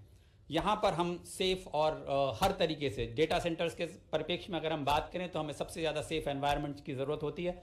ना हम फॉर्चुनेट हैं कि ना हमारे पास डिज़ास्टर किसी तरीके के हैं, ना फ्लड्स है, ना साइक्लोन है, ना अर्थक्वेक है, ना किसी और तरीके के डिज़ास्टर्स हैं। तो इससे अच्छा लोकेशन नहीं हो सकता मध्य प्रदेश जो कि डेटा सेंटर्स के लिए हो सकता है। अगर हम बात करें आईटी, आईटीएस और ईएसडीएम इकोसिस्टम की तो आप देखेंगे कि लगभग पिछले वर्ष में ही हमने $5 बिलियन का एक्सपोर्ट किया है। 15 आईटी पार्क्स हैं जिसमें से 7 आईटी पार्क्स गवर्नमेंट के द्वारा डेवलप किए गए।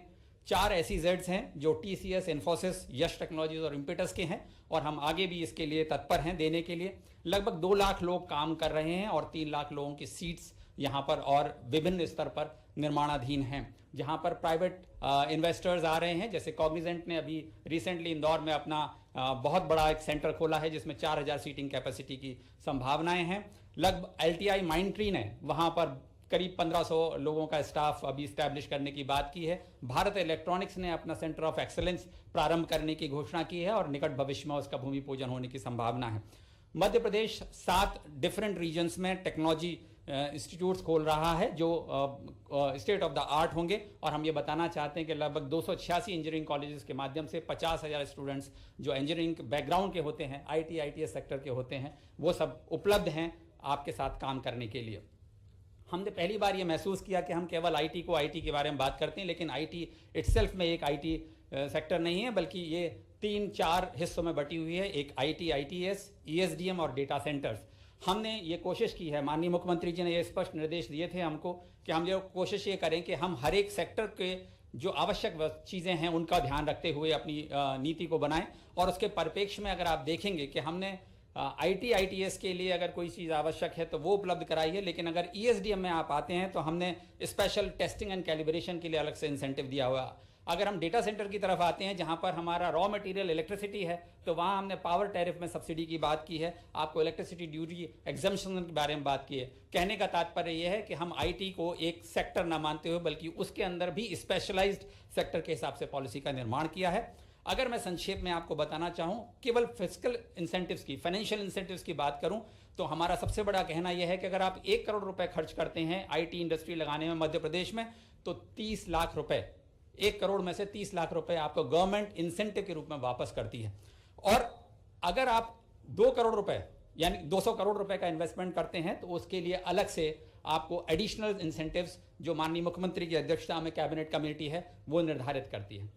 अगर हम ईएसडीएम सेक्टर की बात करते हैं तो वहां के 1 करोड़ के इन्वेस्टमेंट पर आपको 34 लाख रुपए की वापसी मध्य प्रदेश शासन करती है। आप पहले दिन से ही कैश प्लस हैं, प्रॉफिट प्लस हैं। अगर कोई इंडस्ट्री इन्वेस्टमेंट करना चाहती है मध्य प्रदेश में तो आपने पहले दिन पैसा लगाया और आपको अगले वर्ष से ही वो पैसा वापस मिल रहा है, जो कि लगभग 34% है। आप उम्मीद कर सकते हैं कि इससे अच्छा इंसेंटिव शायद ही कोई और प्रदेश फिस्कल फॉर्म में दे सकता है। डेटा सेंटर्स के बारे में बात करेंगे तो अगर आप 1 करोड़ रुपए लगाते हैं तो हम 50 लाख रुपए आपको वापस करते हैं। राज्य सरकार आपको प्रोत्साहन के रूप में विभिन्न अवसरों पर, चाहे वो कैपेक्स असिस्टेंस हो, चाहे वो रेंटल असिस्टेंस हो, चाहे पावर टैरिफ रियम्बर्समेंट हो, इलेक्ट्रिसिटी ड्यूटी रियम्बर्समेंट हो, इन सबको अगर आप गणना करते हैं तो आप पाएंगे कि लगभग इतनी राशि आपको राज्य शासन एज ए इंसेंटिव के रूप में देना चाहती है।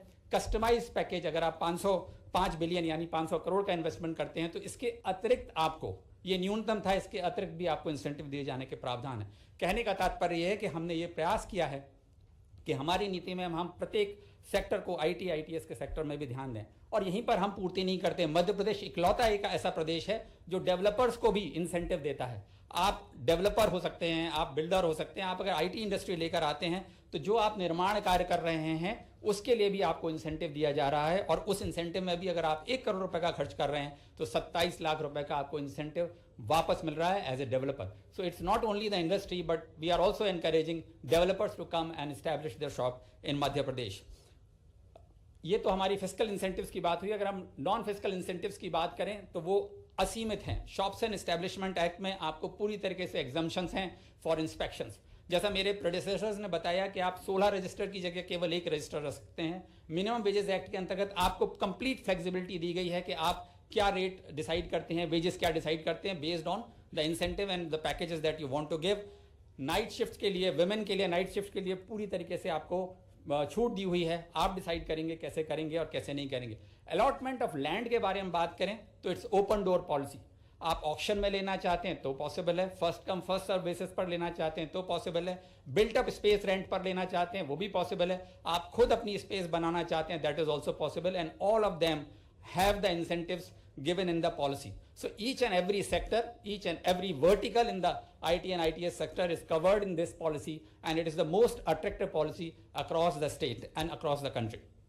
If you talk about other policies, as one of my predecessor has talked about film industry, there's 340 such films which have been shot. और the OTT पंचायत, अगर आपने सीरियल देखा हो, अगर आपने बहुत सारे और OTT सीरियल देखे हो, जैसा अभी बताया गया कि स्त्री 2 अगर देखी हो, ये सारे मध्य प्रदेश में शूट हो रहे हैं।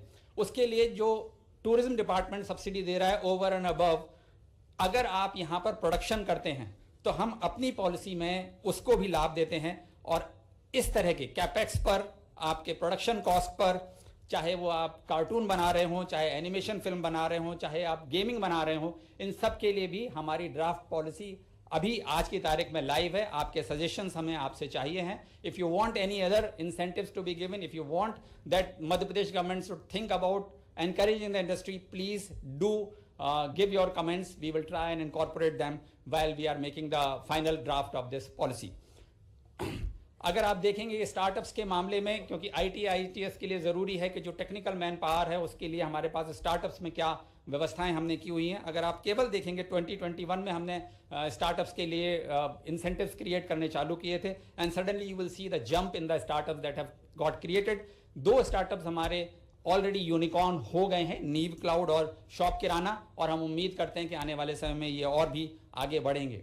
जब हम IT ITS इंडस्ट्री की बात करते हैं तो हम ये भी सोचते हैं कि वास्तव में केवल एस्टैब्लिशमेंट ही नहीं है, but day to day running में हम कैसे अट्रैक्ट करेंगे टैलेंट को, कैसे सुनिश्चित करेंगे कि हमको कोई परेशानी ना हो। और उसके हिसाब से अगर आप देखें तो हमारा कॉस्ट कंपैरिजन मैंने करने की कोशिश की है कि कॉस्ट ऑफ रेंटल अगर हम भोपाल में देखें तो 50 रुपये स्क्वायर फीट के कंपैरिजन में करीब 190 रुपये स्क्वायर फीट बॉम्बे में है और बेंगलोर में 170 रुपये पर स्क्वायर फीट है। This is the cost of running A premises. और कॉस्ट ऑफ कंस्ट्रक्शन की अगर बात करेंगे तो लगभग 2.5 लाख रुपए पर सीट पर खर्चा आता है मध्य प्रदेश में, वहीं पर 3.5 लाख रुपए के आसपास खर्चा बॉम्बे और अन्य स्थानों पर होता है।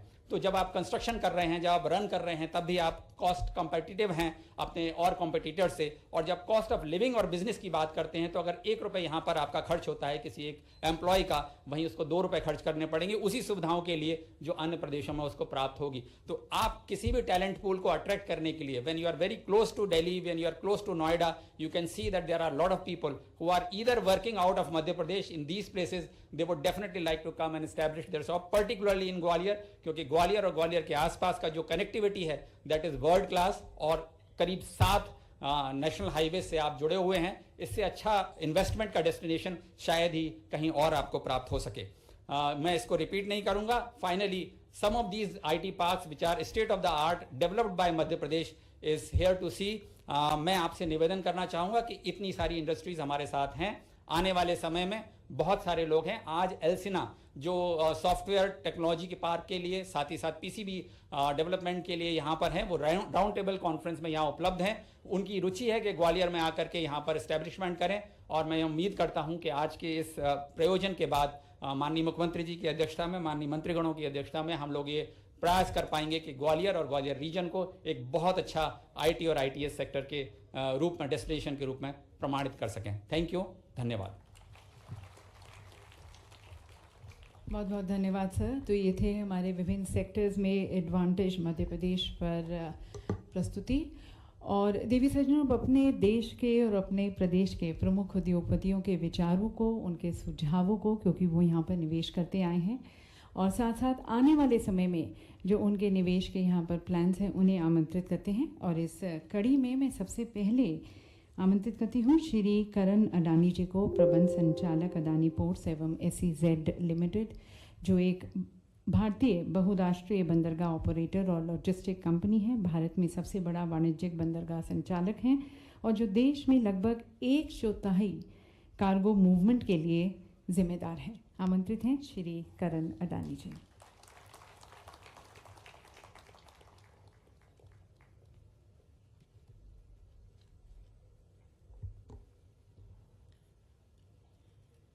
Honorable Chief Minister of Madhya Pradesh, Dr. Mohan Yadav ji, Honorable Union Minister for Communication and Development of Northeast Region, Shri Jyotiraditya Scindia ji, Member of the Madhya Pradesh Legislative Assembly and former Union Minister Shri Narendra Singh Tomar ji, distinguished ministers of the state government, distinguished administrators, friends from the industry, entrepreneurs, and my dear friends. Namaste.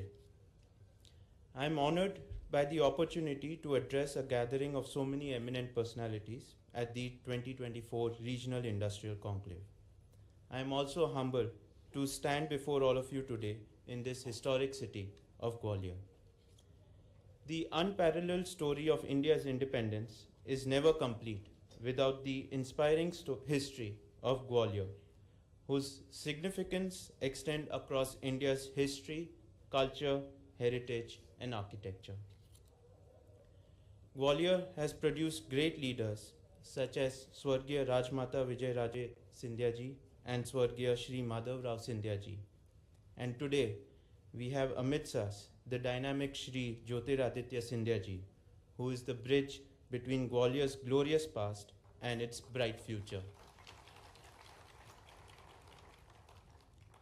Friends, we are witnessing a remarkable period of progress in India, an era of amazing growth under the visionary leadership of Honorable Prime Minister Shri Narendra Modi ji and ably aided by leaders as Shri Scindia ji. India is undergoing a remarkable transformation. As the Civil Aviation Minister, Scindia ji played a vital role in transforming India's aviation landscape. However, this remarkable transformation across the nation is equally complemented by the state level by exemplary leaders as Dr. Mohan Yadav ji. Under him, Madhya Pradesh is becoming a standout example of economic growth.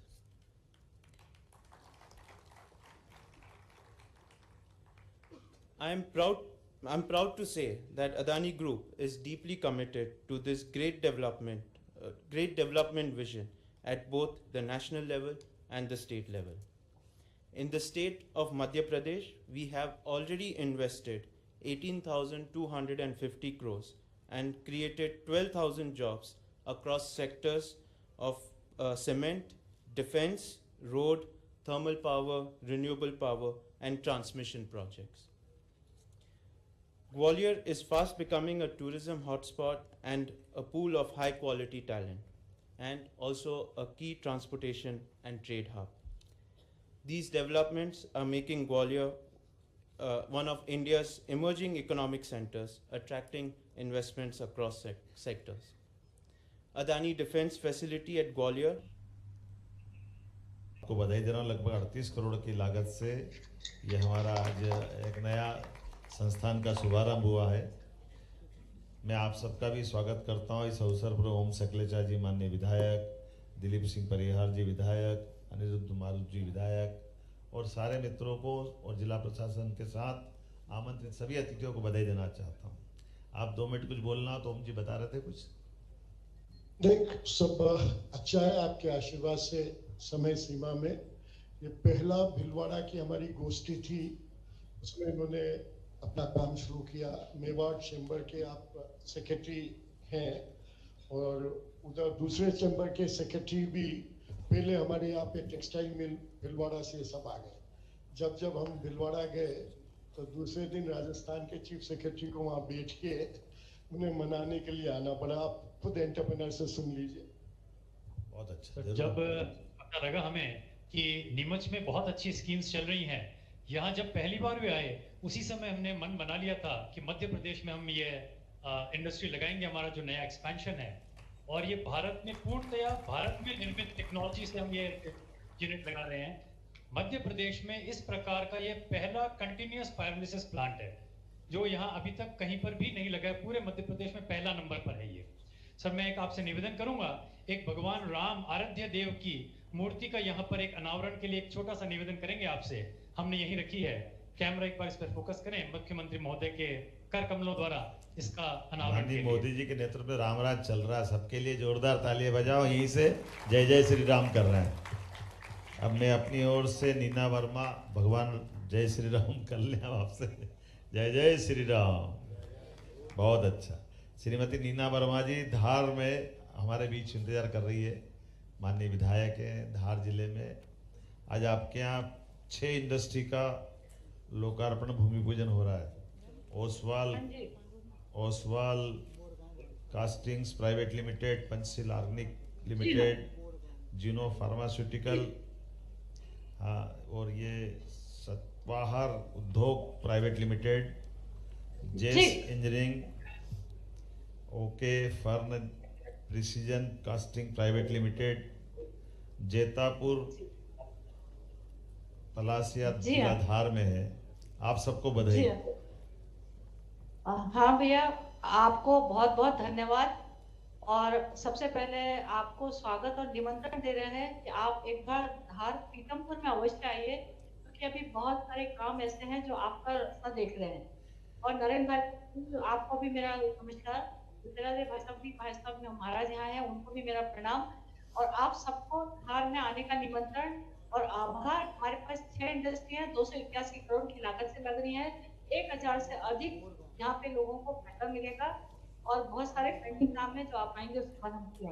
आपको भी बहुत बहुत बधाई। आज थोड़ी देरी से कार्यक्रम चालू करा, हम तो 4-6 लोगों से बात करें, लेकिन माफ़ी चाहते हैं। लेकिन आप सबको मेरी ओर से बधाई। आपकी जानकारी के लिए हमारे पीथमपुर के अंदर ही धार जिले में पीएम मित्र पार्क के माध्यम से 1 लाख लोगों का रोजगार का एक बड़ा हमारा पार्क का जो लोकार्पण करने आने वाले हैं, बहुत जल्दी वहाँ आ रहा है। आपको मेरी अपनी ओर से बधाई। वो बदनावर विधानसभा है भैया, पीतमपुर अलग है। अरे धार जिला तो एक ही है, मेरे को मालूम है। हाँ जी, पीथमपुर बुला रहे हैं हम आपको कि पीथमपुर आइए। अरे पीथमपुर भी आएंगे, धार में भी, धार जिले के पास जी हाँ। बदनावर भी आएंगे ना। आपको जी बहुत हाँ। बहुत बधाई। चलिए, नाना भाऊ महोड़, पूर्व मंत्री जबलपुर। नाना भाऊ महोड़। नमस्ते भाई साहब। ये छिंदवाड़ा है ना, जबलपुर संभाग है, क्षेत्र पांडुर्ना जिला आता है भाई साहब। छिंदवाड़ा भी टूट गया ना, पांडुर्ना में आ गए। चलिए, बताइए क्या हालचाल है नाना भाऊ। आपके यहाँ दो हमारी इंडस्ट्रियों के शुभारंभ हो रहा है, द प्रोडक्ट्स LLP और सुपरटेक पेट्रोलियम। दोनों इंडस्ट्रियों का आज एक तरह से शुभारंभ है, मेरी अपनी ओर से बधाई। ये जरा जिनने इंडस्ट्री शुरू करी इनको माइक दोगे थोड़ा सा। जी भाई, हमारे भाई सर नमस्कार, हुजैफा हुसैन बोल रहा हूँ। जी सर। जरा इंडस्ट्री के बारे में बता दो। जी सर, मैं पिछले 15 साल से आपके बोरगांव इंडस्ट्रियल एस्टेट में हमारी फैक्ट्री है और इसी का ही एक्सपेंशन हम लोग अभी कर रहे हैं। हम बहुत सुखी है महाराष्ट्र से, नागपुर से, बट पिछले 15 साल से यहाँ पे आपके इंडस्ट्रियल एरिया में इंडस्ट्री चला रहे हैं और पूरा एक्सपेंशन हमने आपके मध्य प्रदेश जिले में यहाँ पे छिंदवाड़ा में बोरगांव में आगे बढ़ा दिया है। आप तो नागपुर से आते हैं ना? जी सर, नागपुर से आते हैं। मेरे को मालूम है, हमारे यहाँ महाराष्ट्र से लगा हुआ है पांडुर्ना और छिंदवाड़ा का बेल्ट है, बड़े पैमाने पर वहाँ से निवेशक आ रहे हैं। मुझे बीच में मुख्यमंत्री शिकायत कर रहे थे हमारे लोगों को मत ले जाओ। हमने कहा नहीं, भारत का हिस्सा है मध्य प्रदेश भी, महाराष्ट्र भी, हम सब एक दूसरे को आपस में व्यापार व्यवसाय के लिए बढ़ाएंगे। मेरी अपनी ओर से पुनः बधाई। 2 मिनट नाना भाऊ को बता दें। नाना भाऊ महोड़। सर, और एक चीज आपको बोलना चाह रहा हूँ कि सर यहाँ के जितने अफसर है, ऑफिसर है, सर काफी सहयोगी है। तो ये चीज हम पिछले 10 साल से 15 साल से एक्सपीरियंस कर रहे हैं, उसी कारण से हम और यहाँ पे एक्सपेंशन के लिए प्रोत्साहन मिलता है। बहुत अच्छा, ऐसे ही बोलते रहो तो काम भी चलता रहेगा। बहुत अच्छा बने। भाई साहब बहुत बहुत धन्यवाद। भाई साहब, हमारे यहाँ औद्योगिक विशेष आर्थिक क्षेत्र है भाई साहब, और 2200 एकड़ जमीन उनके पास है। तो मैं ये चाहता हूँ उसी क्षेत्र में थोड़ा उद्योग लगे। और दूसरी बात यह है भाई साहब, हमारे यहाँ एक ही वेन दौरा यहाँ से 250 एकड़ का और सरकार के लिए प्रस्ताव गया है। यहाँ जगह नहीं बची है हमारे यहाँ। बहुत से बाहर के दिल्ली और महाराष्ट्र लोग आकर यहाँ उद्योग लगा रहे हैं, इसलिए सबको धन्यवाद देगा सर हम लोगों को। बहुत अच्छा, आपको बहुत बहुत बधाई भाव। आपको भी बधाई मेरे मित्र, आपने आज जो नई इंडस्ट्री शुरू कर रहे हैं इनको भी बधाई। और मैं इनकी कुशलता के लिए भी और अगली भविष्य की अच्छी सफलता की कामना करता हूँ। हमको ये बात राजनीतिक दृष्टि से थोड़ी अटपटी भली लगती है, लेकिन सच्चे अर्थों में उद्योग निवेश इसको प्रोत्साहन देने से ही काम चलता है। और हमारी सद्भावना भी होना चाहिए, हमारी भाषा के अंदर भी माधुर्य होना चाहिए। मैं शोले का वो डायलॉग अमिताभ बच्चन का मौसी से बात करते हुए याद करता हूँ, तो वो उस दृश्य में भले ही कुछ भी हो, लेकिन विनम्रता जितनी जबरदस्त है उससे अच्छी कोई बात नहीं। बहुत बहुत बधाई आपको, बहुत बधाई। चलिए, हमारा आज का ये वर्चुअल वाला पूरा काम हुआ। जब बात तो सभी को बधाई। और अब दिव्य सज्जनों, जिला स्तर पर भी निवेश को सुगम बनाने हेतु एक केंद्रीकृत व्यवस्था इन्वेस्टमेंट फैसिलिटेशन सेंटर्स डेवलप किए जा रहे हैं ग्वालियर और चंबल संभाग के 8 जिलों में। और माननीय मुख्यमंत्री जी से मैं निवेदन करती हूँ कि कृपया आप रिमोट का बटन दबाकर इन इन्वेस्टमेंट फैसिलिटेशन सेंटर्स का यहाँ पर शुभारंभ करें।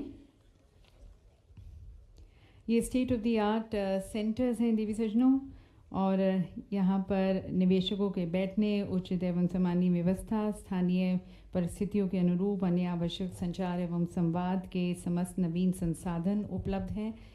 यहाँ सरकार के एक उच्च अधिकारी द्वारा सेंटर का संचालन किया जाएगा, जो अंतर विभागीय कोऑर्डिनेशन को सुनिश्चित करेंगे। और हर सेक्टर में एक्सटेंडेड सपोर्ट दिया जाएगा, टाइम बाउंड सर्विसेज दी जाएंगी। अप्रूवल हेतु एक ईजी, अकाउंटेबल, ट्रांसपेरेंट और सीमलेस सेवा प्रदान की जाएगी इन सेंटर्स पर। और माननीय मुख्यमंत्री जी से अब मैं पुनः निवेदन करती हूँ, इस बार रिमोट का बटन दबाकर आप इन्वेस्ट मध्य प्रदेश पोर्टल का जो उसका नया स्वरूप है उसका विमोचन करें। ये एक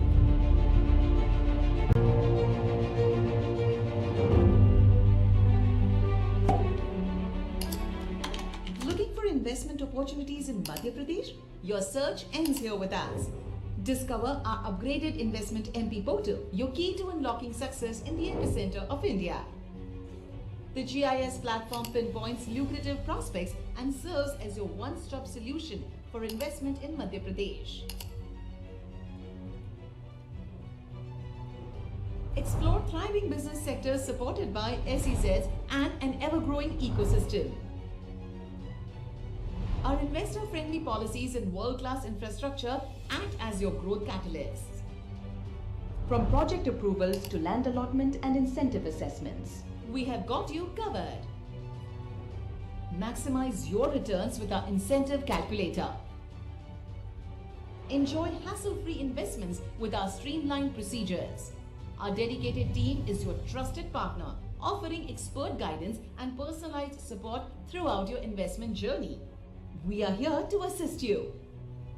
Visit www.invest.mp.gov.in to amplify your success story. ये ज़्यादा सुविधाजनक और यूज़र फ्रेंडली पोर्टल है। और अब रोज़गार को विकास को और अधिक गति और विस्तारित करते हुए माननीय मुख्यमंत्री जी द्वारा आज 120 इकाइयों को उनके भूमि आवंटन पत्र आशय पत्र प्रदान किए जाएंगे।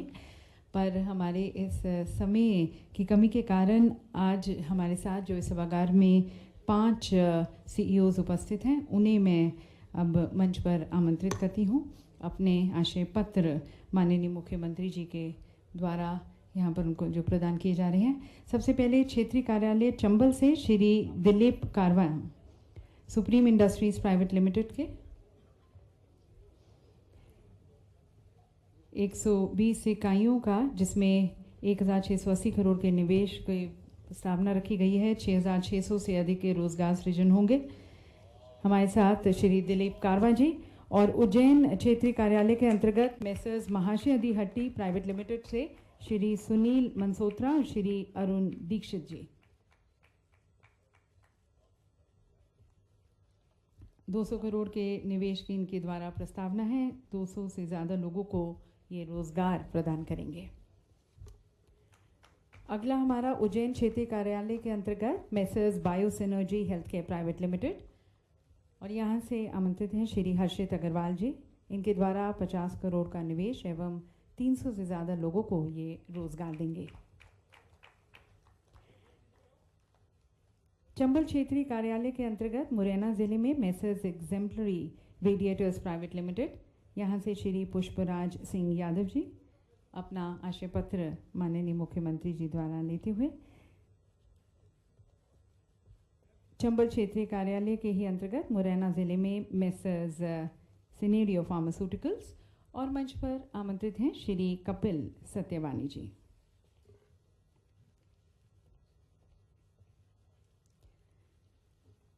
और अगले अब हमारे पर्यटन विभाग के अंतर्गत आशय पत्र प्रदान किए जाएंगे। इसके लिए सबसे पहले मंच पर आमंत्रित हैं Shri Yashraj Giri Goswami ji, Giri group private limited Orchha district, और यहाँ पर ये अपना रिजॉर्ट बना रहे हैं। और लेटेंट डेवकॉन प्राइवेट लिमिटेड से श्री विशाल जायसवाल जी, उन्हें भी पर्यटन विभाग के अंतर्गत आशय पत्र उन्हें प्रदान किया जा रहा है।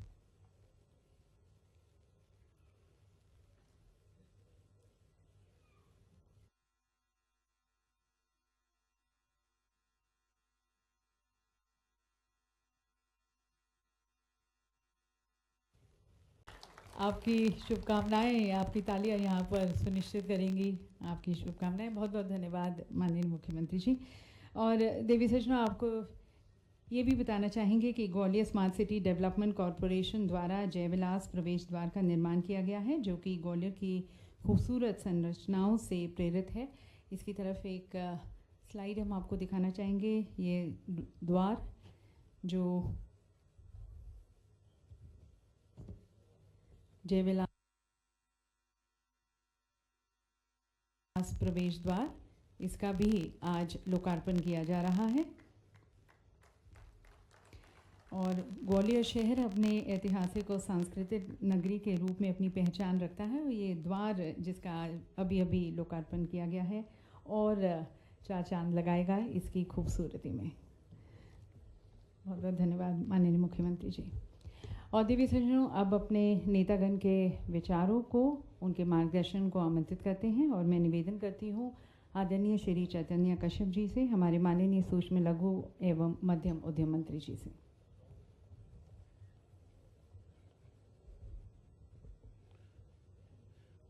ग्वालियर चंबल संभाग का यह तीसरा रीजनल इंडस्ट्री कॉन्क्लेव है, जिसमें मार्गदर्शन हमें प्राप्त होगा हमारे मुख्यमंत्री डॉक्टर मोहन यादव जी का। समय काफ़ी हो चुका है, उन्होंने निर्देश दिया था कि थोड़ा संक्षिप्त करें। अब ग्वालियर में कार्यक्रम हो और इन 2 विभूतियों के नाम नहीं लूँ तो कार्यक्रम अधूरा लगेगा। हमारे विधानसभा के अध्यक्ष ग्वालियर की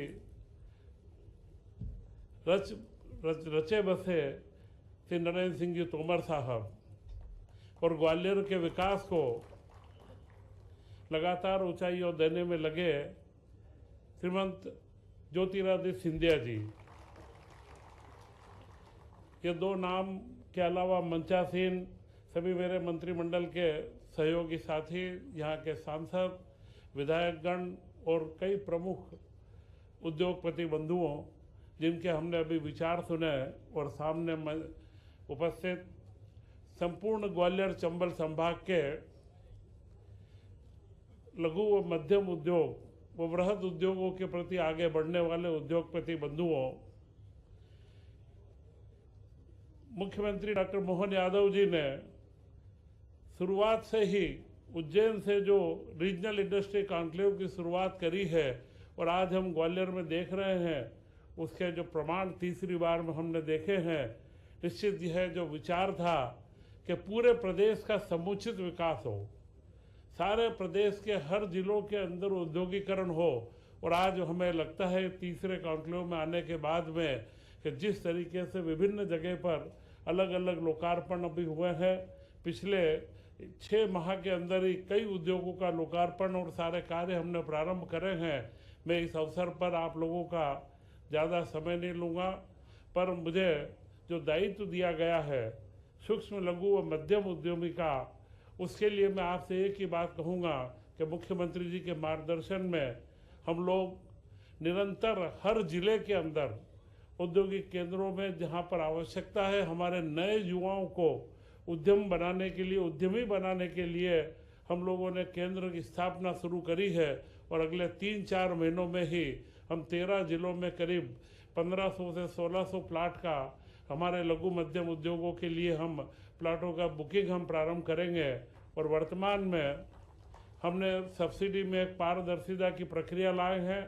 वह प्रक्रिया में अभी हमने उसमें सीधा डीबीटी से बेनिफिट देना प्रारंभ करा है। यह पारदर्शिता की और शुचिता की एक शुरुआत है, वो पूरे प्रदेश में हम लोग देख रहे हैं। जो मध्य प्रदेश का अभी बात हो रही थी, महाराष्ट्र के उद्योगपति मध्य प्रदेश में आ रहे हैं, ग्वालियर के लिए भी यही संभावना है कि आसपास के उद्यमी ग्वालियर के अंदर आए, क्योंकि जो 40% का अनुदान मध्य प्रदेश में है, ये पूरे देश में सर्वाधिक अनुदान है जो उद्योगों के स्थापना के लिए दिया जाता है। और उसी के अंदर जो वातावरण हमने बनाया है, इस वातावरण का आप पूरा लाभ लेंगे। अभी जो मुख्यमंत्री जी ने बड़ा अच्छा वीडियो में कहा कि भाषा का उपयोग, मेरा आपसे एक ही आग्रह है कि विनम्रता अधिकारियों के साथ काम लेने में जरूर रखें, परंतु यह अमृत वहीं पर रखें। जो भी विष हो वो हम मंत्रीगण यहाँ बैठे हैं, आपके पास जो भी तकलीफ हो आप हमें तत्काल सूचित करें, हम आपके समाधान के लिए हमेशा रहेंगे और यही समाधान मध्य प्रदेश के माहौल को सुधारेगा। और इन कॉन्क्लेव के लिए मैं पुनः मुख्यमंत्री जी को धन्यवाद देता हूँ कि प्रधानमंत्री नरेंद्र मोदी जी ने जो नारा दिया है कि हमारे भारत का जो विकास होना है वह सूक्ष्म व मध्यम उद्योग, लघु उद्योगों के माध्यम से यहाँ के युवाओं के अंदर विकास की नई धारा आएगी उसको एक नई दिशा देने के लिए उन्होंने पूरे प्रदेश के अंदर जो एक माहौल बनाया है और एक क्रांतिकारी परिवर्तन हम देख रहे हैं, ये आगे बढ़े और मध्य प्रदेश पूरे देश के अंदर नंबर 1 बने। इन्हीं शुभ भावनाओं के साथ जय हिंद, जय भारत।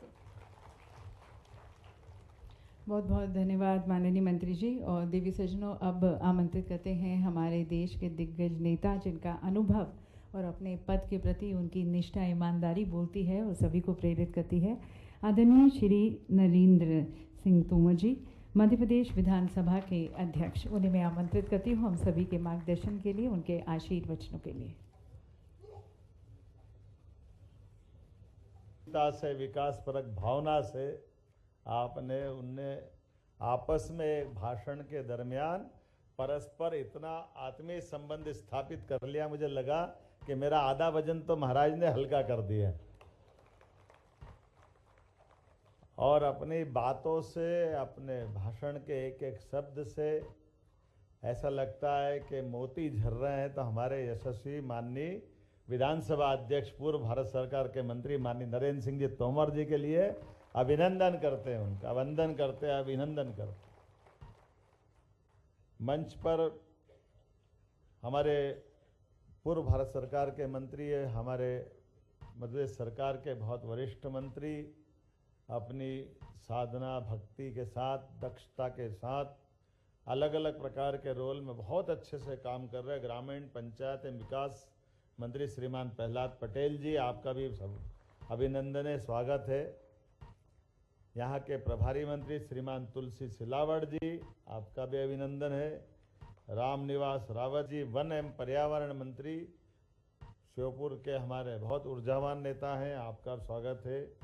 ऐदल सिंह कंसाना, दूध डेयरी के संबंध में भी भविष्य में फूड इंडस्ट्री में बड़ी संभावना है, आपका भी कृषि मंत्री के नाते से स्वागत है।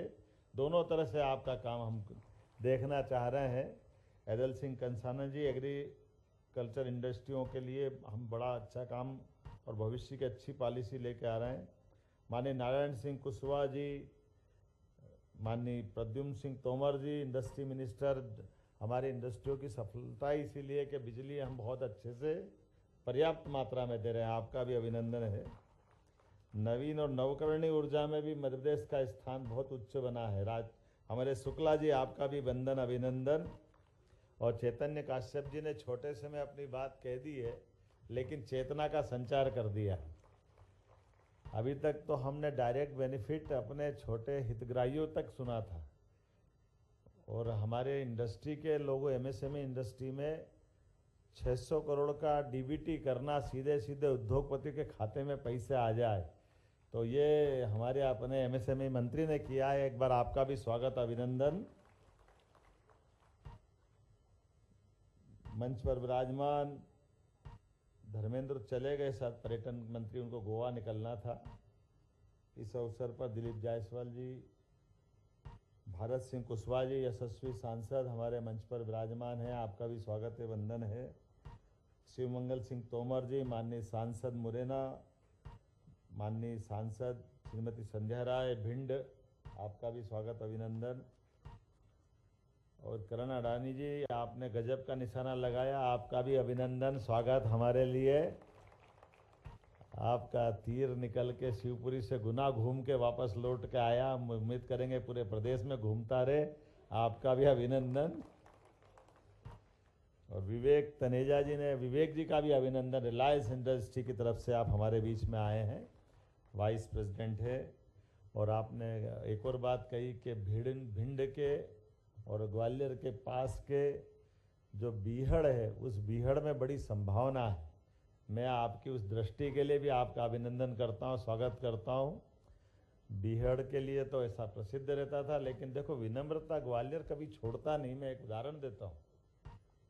अभी किसी की हमारी आपसे मान लो झगड़ा भी हो रहा है, और हमारा बंदूक अगर कंधे पे लेके आ रहा है, और मान लो सामने पंडित जी है, तो क्या पंडित जी पांव लागू और बंदूक धम से उसको,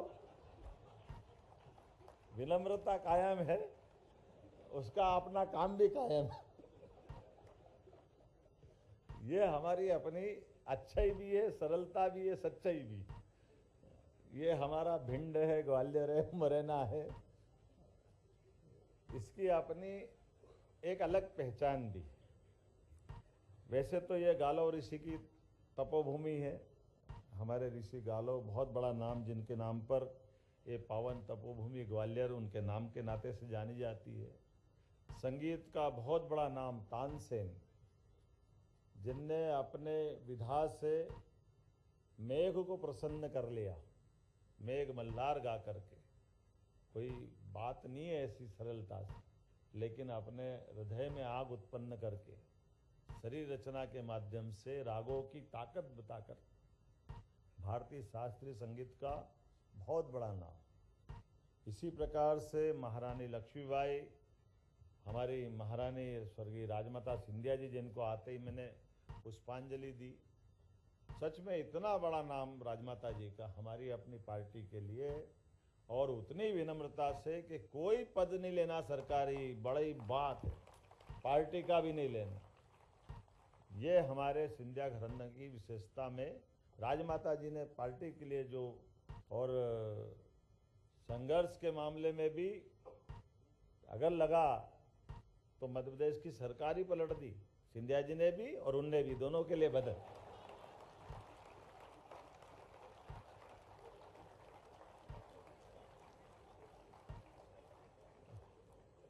लेकिन ये विशेष बात है,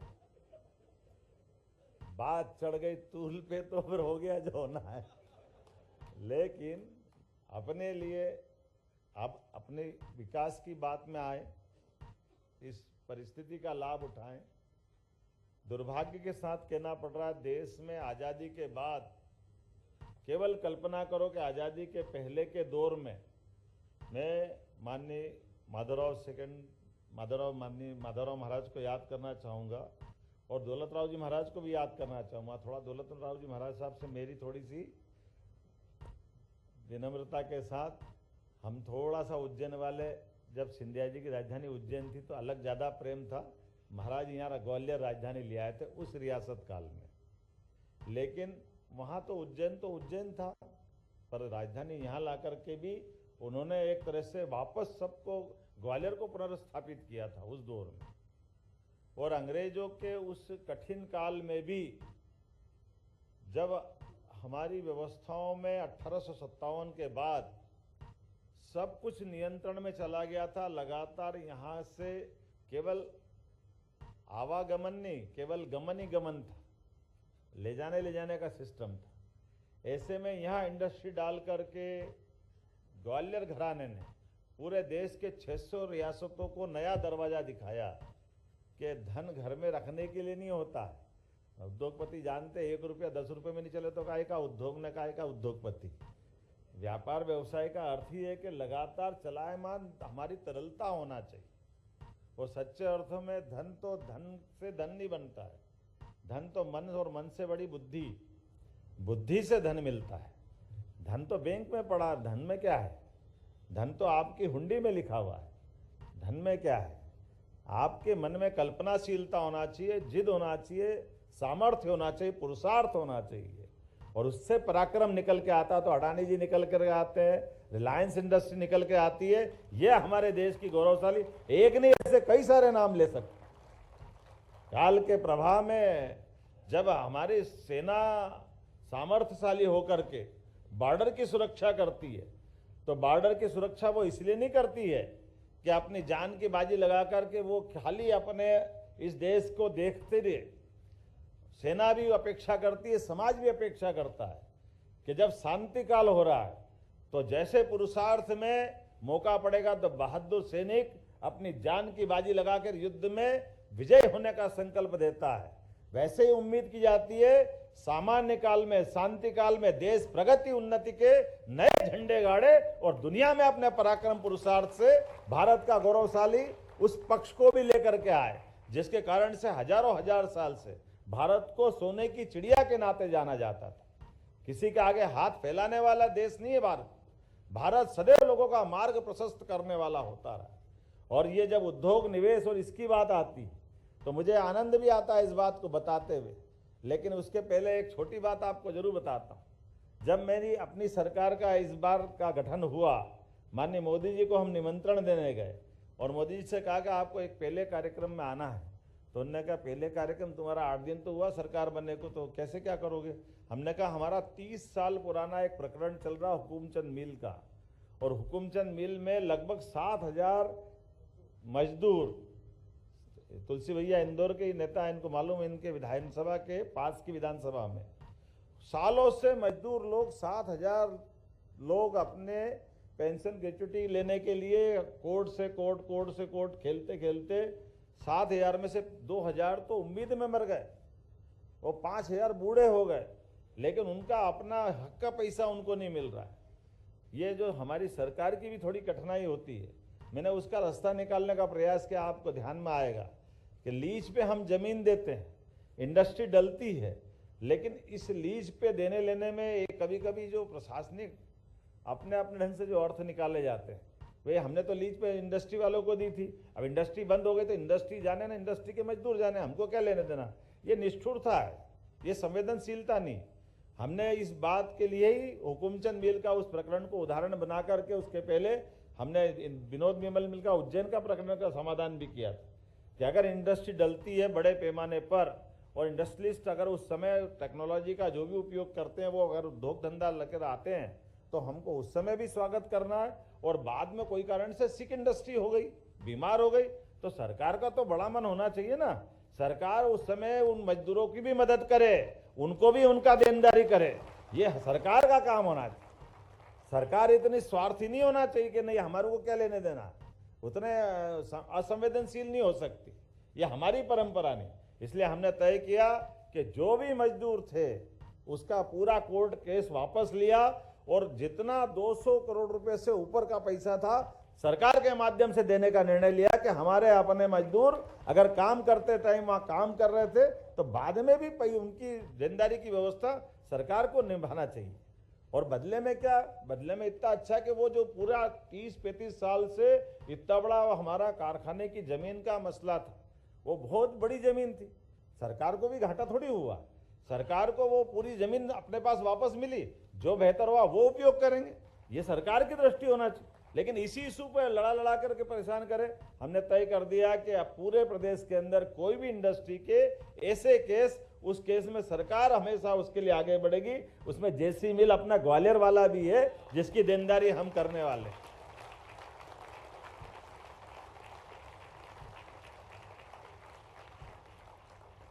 और ये मैंने पहले कहा कि ये हमारी परंपरा है।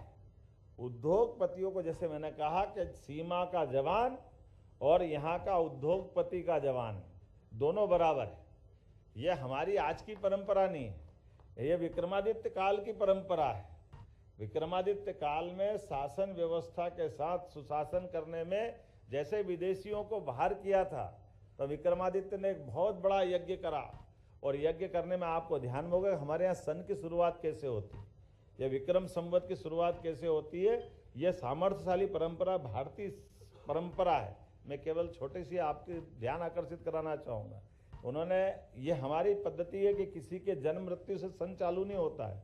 हमारा 2024 ईसा मसीह के जन्म से चालू होता है, हिजरी संवत किसी के शरीर छोड़ने से चालू होता है, लेकिन हमारा विक्रम संवत इस प्रकार से चालू होता है कि जिस दिन सुशासन की स्थापना करना है उस दिन हमारे पूरे भूभाग में किसी पे कोई कर्जा नहीं होना चाहिए।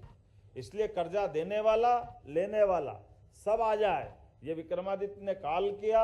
और ऐसा कहते हैं कि विक्रमादित्य का शासनकाल तो रोम तक था, बहुत बड़े पैमाने पे। सारे लोगों को बुलवाया, उनसे कहा कि आपकी सारी लिखा पढ़ी, सारे बहीखाते ले आओ। वो सब लोगों को जितना भी जिसका कर्जा था सारा चुकाया सरकार के कोष से कि ये सारा पैसा आप ले जाओ। तो हमारा जो उपभोक्ता है या हमारा जो गरीब आदमी जिसने कर्जा लिया वो कर्ज मुक्त हो गया। और इतना ही नहीं, ये तो कर्ज देने लेने की बात करके कर्जदार को कर्ज से मुक्त किया, जिसने कर्जा दिया था उसको उसका धन दे दिया। उन्होंने कहा अब महाराज ये तो पुराना था, अब कल वापस जिंदगी चलाएंगे तो क्या करेंगे। तो उन्होंने कहा कोई बात नहीं, इतना ही धन और भी ले जाओ कि आपके पास भविष्य में भी कर्जा नहीं रहे। ये सरकार की मनोभावना होती है, इस आधार पे हमारा संवत प्रारंभ होता है। आप कल्पना कर सकते हो कितना धन होगा उस समय कि जो पूरे भूभाग के सारे लोगों का कर्जा मुक्त करा दे। कर्ज मुक्त करने का मतलब स्वाभिमान से काम करने के लिए सरकार की वो शुद्ध भावना जिसमें मदद का भाव छिपा हुआ है। पैसे के लिए कोई नहीं आता किसी के पास हाथ फैलाने के लिए, लेकिन उद्यमशीलता के लिए अनुकूलता तो चाहिए ही चाहिए। उद्यमशीलता बिना अनुकूलता के नहीं हो सकती। मैंने भले अभी मजाक में बात कही होगी कि नागपुर के उद्योगपति विनम्रता से बात कर रहे हैं, ये जरूर चाहिए कि भाई ठीक है शिष्टता से बात करते रहो, लेकिन अगर हमको इंडस्ट्री लगाना है और इंडस्ट्री से लोगों को रोजगार मिल रहा है तो रोजगार चाहिए। तो मुझे तो इस बात का आनंद भी है। और माननीय मोदी जी ने पहले गुजरात में जोरदार अभिनंदन करो माननीय मोदी जी का, जिनने गुजरात को कहां से कहां पहुंचा दिया उनके शासनकाल।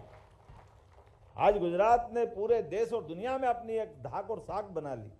ये हमें इस बात के लिए आनंद है।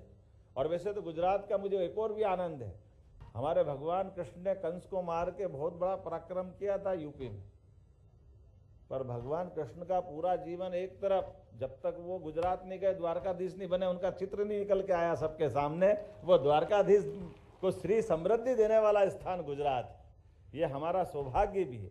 भगवान का अपना जीवन काल हमारे सामने है। लेकिन मैं तो ये मान के चलता हूँ पूरा देश राम और कृष्ण का देश है। इनसे हम अपनी दुनिया के अंदर ऐसी अच्छाई और सच्चाई सीखें जिसमें राम राज्य के माध्यम से सुशासन की स्थापना हो और देश समृद्ध बने, आगे बढ़े। और सभी प्रकार की ऐसी जो रीजनल कॉन्क्लेव करने के पीछे हमारा मनोभाव है, वो मनोभाव ये है कि प्रदेश इतना बड़ा विशाल भौगोलिक दृष्टि से, तो इस प्रकार की कॉन्क्लेव करते मुझे लगता कई बार कई सारे मित्रों, तो मैंने करण से भी पूछा था आप माननीय अडानी जी से, तो उन्होंने कहा मैं भी पहली बार आया हूँ। तो हमने कहा पहली बार आके देखे तो सही कि जहाँ हम नया कोई प्रकल्प खड़ा करना चाहते हैं वो क्षेत्र कौन सा, वहाँ आकर के देखे, मिले जुले, और ऐसी बाकी चीज़ों से समझ में आएगा। कल मैं बीते दिन आचारपुरा भोपाल में एक नई इंडस्ट्री प्रारंभ करा के आया। जर्मन से एक उद्योगपति हमारे बीच में आए, भारतीय उद्योगपति जो उनके साथ पार्टनर बने, वो कलकत्ता के, बंगाल के रहने वाले, और उन्होंने कहा कि हमने शुरुआत ये जो बच्चों के थोड़ा जैसे चाइना पर निर्भरता जो डायपर बनता है उसके अंदर का मटेरियल बनाने की इंडस्ट्री उन्हें डालने का प्लान किया। और जब मैं खुद वहाँ उनके उद्घाटन वो भूमि पूजन में उपस्थित था तो उन्होंने कहा मैं 125 करोड़ का सोच के आया था, लेकिन मुझे लगा इतनी अनुकूलता तब 1000 करोड़ तक इसको ले जाएंगे। उन्होंने वही घोषणा की। हमने कहा हमारा क्या जा रहा है भाई, अब छोटी जो चीज़ें चाहिए वो लोकल लेवल पे उसका समर्थन करने के लिए सरकार के माध्यम से वो अनुकूलता जरूर देना चाहिए। वहाँ के लोगों ने कहा एक नया थाना खोल दो, तो हमने कहा बिल्कुल खोल देंगे। हमको मालूम है थाना नहीं खोला, अंग्रेजों ने अपने थाने खोल लिए तो हमको तकलीफ दे दी थी पहले इतिहास में। उनने अपनी फौज बना ली और आए तो व्यापार करने और देश को गुलाम बना गए थे। तो सरकार की सजगता भी चाहिए कि हमारी जहाँ ज़रूरत है उसका इस्तेमाल भी करते आना चाहिए। आज मुझे बताया गया कि यहाँ औद्योगिक क्षेत्र सीतापुर में भी पुलिस चौकी की ज़रूरत है, तो मैं यहीं से खोलने की घोषणा करता हूँ। आपके यहाँ मुरैना जिले में सीतापुर में पुलिस चौकी खोलने की घोषणा करता हूँ। एक औद्योगिक क्षेत्र बामोर जिला मुरैना में फायर स्टेशन की बात कही है, निश्चित रूप से ये फायर स्टेशन खोलने की यहीं से घोषणा करता हूँ। MPIDC का क्षेत्रीय कार्यालय ग्वालियर में 4 नए औद्योगिक पार्क बनाए जाएंगे। मोहना जिला ग्वालियर में 210 हेक्टेयर का, मुरावल जिला शिवपुरी में 30.64 हेक्टेयर का, चैनपुरा जिला गुना में 334 हेक्टेयर का, मवई जिला मुरैना में, ताली वाली बजाओ तो महाराज के शब्दों में बजाओ, ये 210 हेक्टेयर का। मुझे इस बात की प्रसन्नता है लगातार जिस प्रकार से ये माहौल बना हुआ है। आज में हमने इसी स्थान पर रीजनल इंडस्ट्री कॉन्क्लेव 2024 में क्षेत्रीय कार्यालयों पर 28 इकाइयों का लोकार्पण भूमि पूजन किया, जिसमें 1321 करोड़ का पूंजी निवेश और लगभग 4000 लोगों को रोजगार मिलेगा। और इसी इंडस्ट्री कॉन्क्लेव में 120 इकाइयों के आशय पत्र जारी किए, जिसमें 268 एकड़ भूमि का आवंटन किया गया, जिसमें लगभग 1700 करोड़ का निवेश और 6600 से अधिक करोड़ का 6600 से अधिक मतलब लगभग 7000 लोगों को रोजगार प्रस्तावित रहेगा।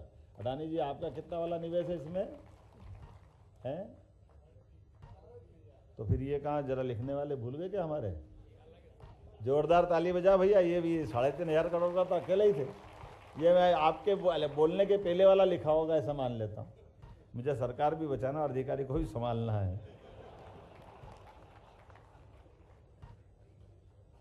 एमएसएमई की लगभग 19 इकाइयों के लोकार्पण भूमि पूजन का 265 करोड़ से अधिक का निवेश भी किया, इसमें लगभग 1000 से अधिक लोगों को रोजगार मिलेगा। मैं भूल गया था, मुझे लगता कि मेरे भाषण में थोड़ा ये विनोद का पुट आया, तो स्वर्गीय अटल बिहारी वाजपेयी जी की भी ये जन्मस्थली है, इस नाते से उनको भी स्मरण करता हूँ। स्वर्गीय भारत रत्न अटल बिहारी वाजपेयी जी एक ऐसे अद्वितीय वक्ता, नेतृत्वकर्ता और लोकतंत्र को सच्चे अर्थों में जीने वाले, जिनके कारण से देश ने दुनिया में भारत का मान बढ़ा। मैं उनको विनम्रता से स्मरण करते हुए इस पूरे आयोजन के लिए, सफल आयोजन की बधाई देता हूँ। बहुत बहुत धन्यवाद। हाँ, ये मैं भूल ही गया था हमारा हमें चिकित्सा सेक्टर में प्राइवेट, अभी तो यहाँ एजुकेशन भी यहाँ रुका हुआ है, लघु उद्योग, कुटीर उद्योग और बाकी कई सारे सेक्टर के लोग यहाँ बैठे हैं। हेल्थ की हमारी बहुत अच्छी पॉलिसी आ रही है, हेल्थ सेक्टर में रोजगार भी है, चिकित्सा भी है।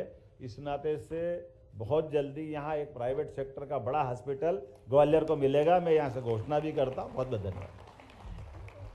देवी सर जी एक बार खड़े होकर माननीय मुख्यमंत्री जी का धन्यवाद करते हैं, जो कि एक फ्यूचरिस्टिक विजन वाले सीईओ के रूप में और अपने 8 करोड़ के भरे पूरे परिवार के मुखिया के रूप में मध्य प्रदेश के विकास को समर्पित हैं। और जैसे कि सिंधिया जी ने कहा, ग्वालियर के पुराने वैभव को, विकास को पुनः जागृत करते हुए हमारे माननीय मुख्यमंत्री जी, बहुत बहुत धन्यवाद। और इस कार्यक्रम की समाप्ति पर मैं आमंत्रित करती हूँ अध्यक्ष CII मध्य प्रदेश श्री आशीष वैश्य जी को धन्यवाद प्रस्ताव रखने के लिए। मध्य प्रदेश में विकास की नई गाथा लिखने वाले हमारे आदरणीय मुख्यमंत्री डॉक्टर मोहन यादव जी, मैं आप सबको एक चीज़ बताना चाहता हूं कि मध्य प्रदेश के उद्यमी के नाते आपने हमारा सिर गर्व से ऊपर कर दिया है।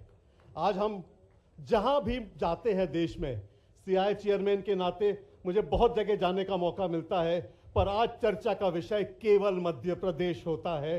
उसका क्रेडिट सर आपको जाता है। सर, आप बेंगलोर गए, आप कोयम्बटूर गए, आप बॉम्बे गए, वहाँ सब जगह से एक ही फीडबैक आया कि अभी तक कभी कोई मुख्यमंत्री आता था तो एक छोटे से हॉल में कार्यक्रम होता था। सर, आप एक रॉक स्टार हैं मध्य प्रदेश के, आपके लिए 1000 लोग खड़े हुए थे। मैं यहाँ पे पधारे हुए हमारे आदरणीय, हमारे अपने परिवार के मुखिया श्रीमान ज्योतिरादित्य सिंधिया जी का आपका सादर अभिनंदन करता हूँ इस विजयाराजे सिंधिया सभागार में। हमारे आदरणीय माननीय नरेंद्र सिंह तोमर जी, सर आपका संबल हमें हमेशा मिला है। हमारे मध्य प्रदेश के माननीय मंत्रीगण जी, आपके सहारे ही ये प्रदेश बढ़ रहा है और आज ग्वालियर में जो ऐतिहासिक क्षण निर्मित हुआ है, इसका श्रेय आपको और आदरणीय हमारे मुख्यमंत्री जी को जाता है।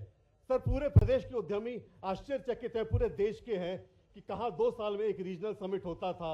आज माँ शिप्रा की नदी से शुरू हुआ, माँ नर्मदा का आचमन करता हुआ माँ चंबल के किनारे आ चुका है और ये ख़त्म नहीं हो रहा है। मैं सबका धन्यवाद देता हूँ, हमारे मीडिया का, आगंतुकों का। सर, मेरी बात ख़त्म करने के पहले केवल आपके प्रति आदरणीय भारत के और देश के सबसे बड़े सपूत अटल बिहारी वाजपेयी जी की 4 लाइनें आपको समर्पित करके बात खत्म करता हूं। शायद वो आप पे चरितार्थ होती है कि हार नहीं मानूंगा, रार नहीं ठानूंगा, काल के कपाल पर लिखता मिटाता हूं, गीत नया गाता हूं, गीत नया गाता हूं। Thank you sir.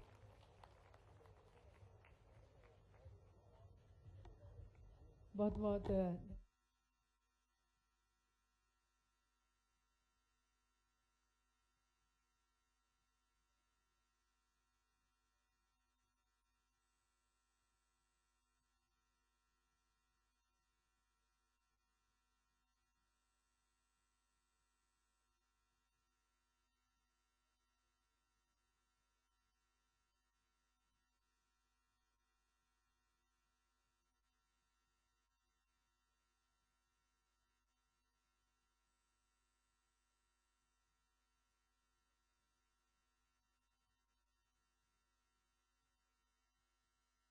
सभी को आमंत्रित करते हैं भोजन के लिए।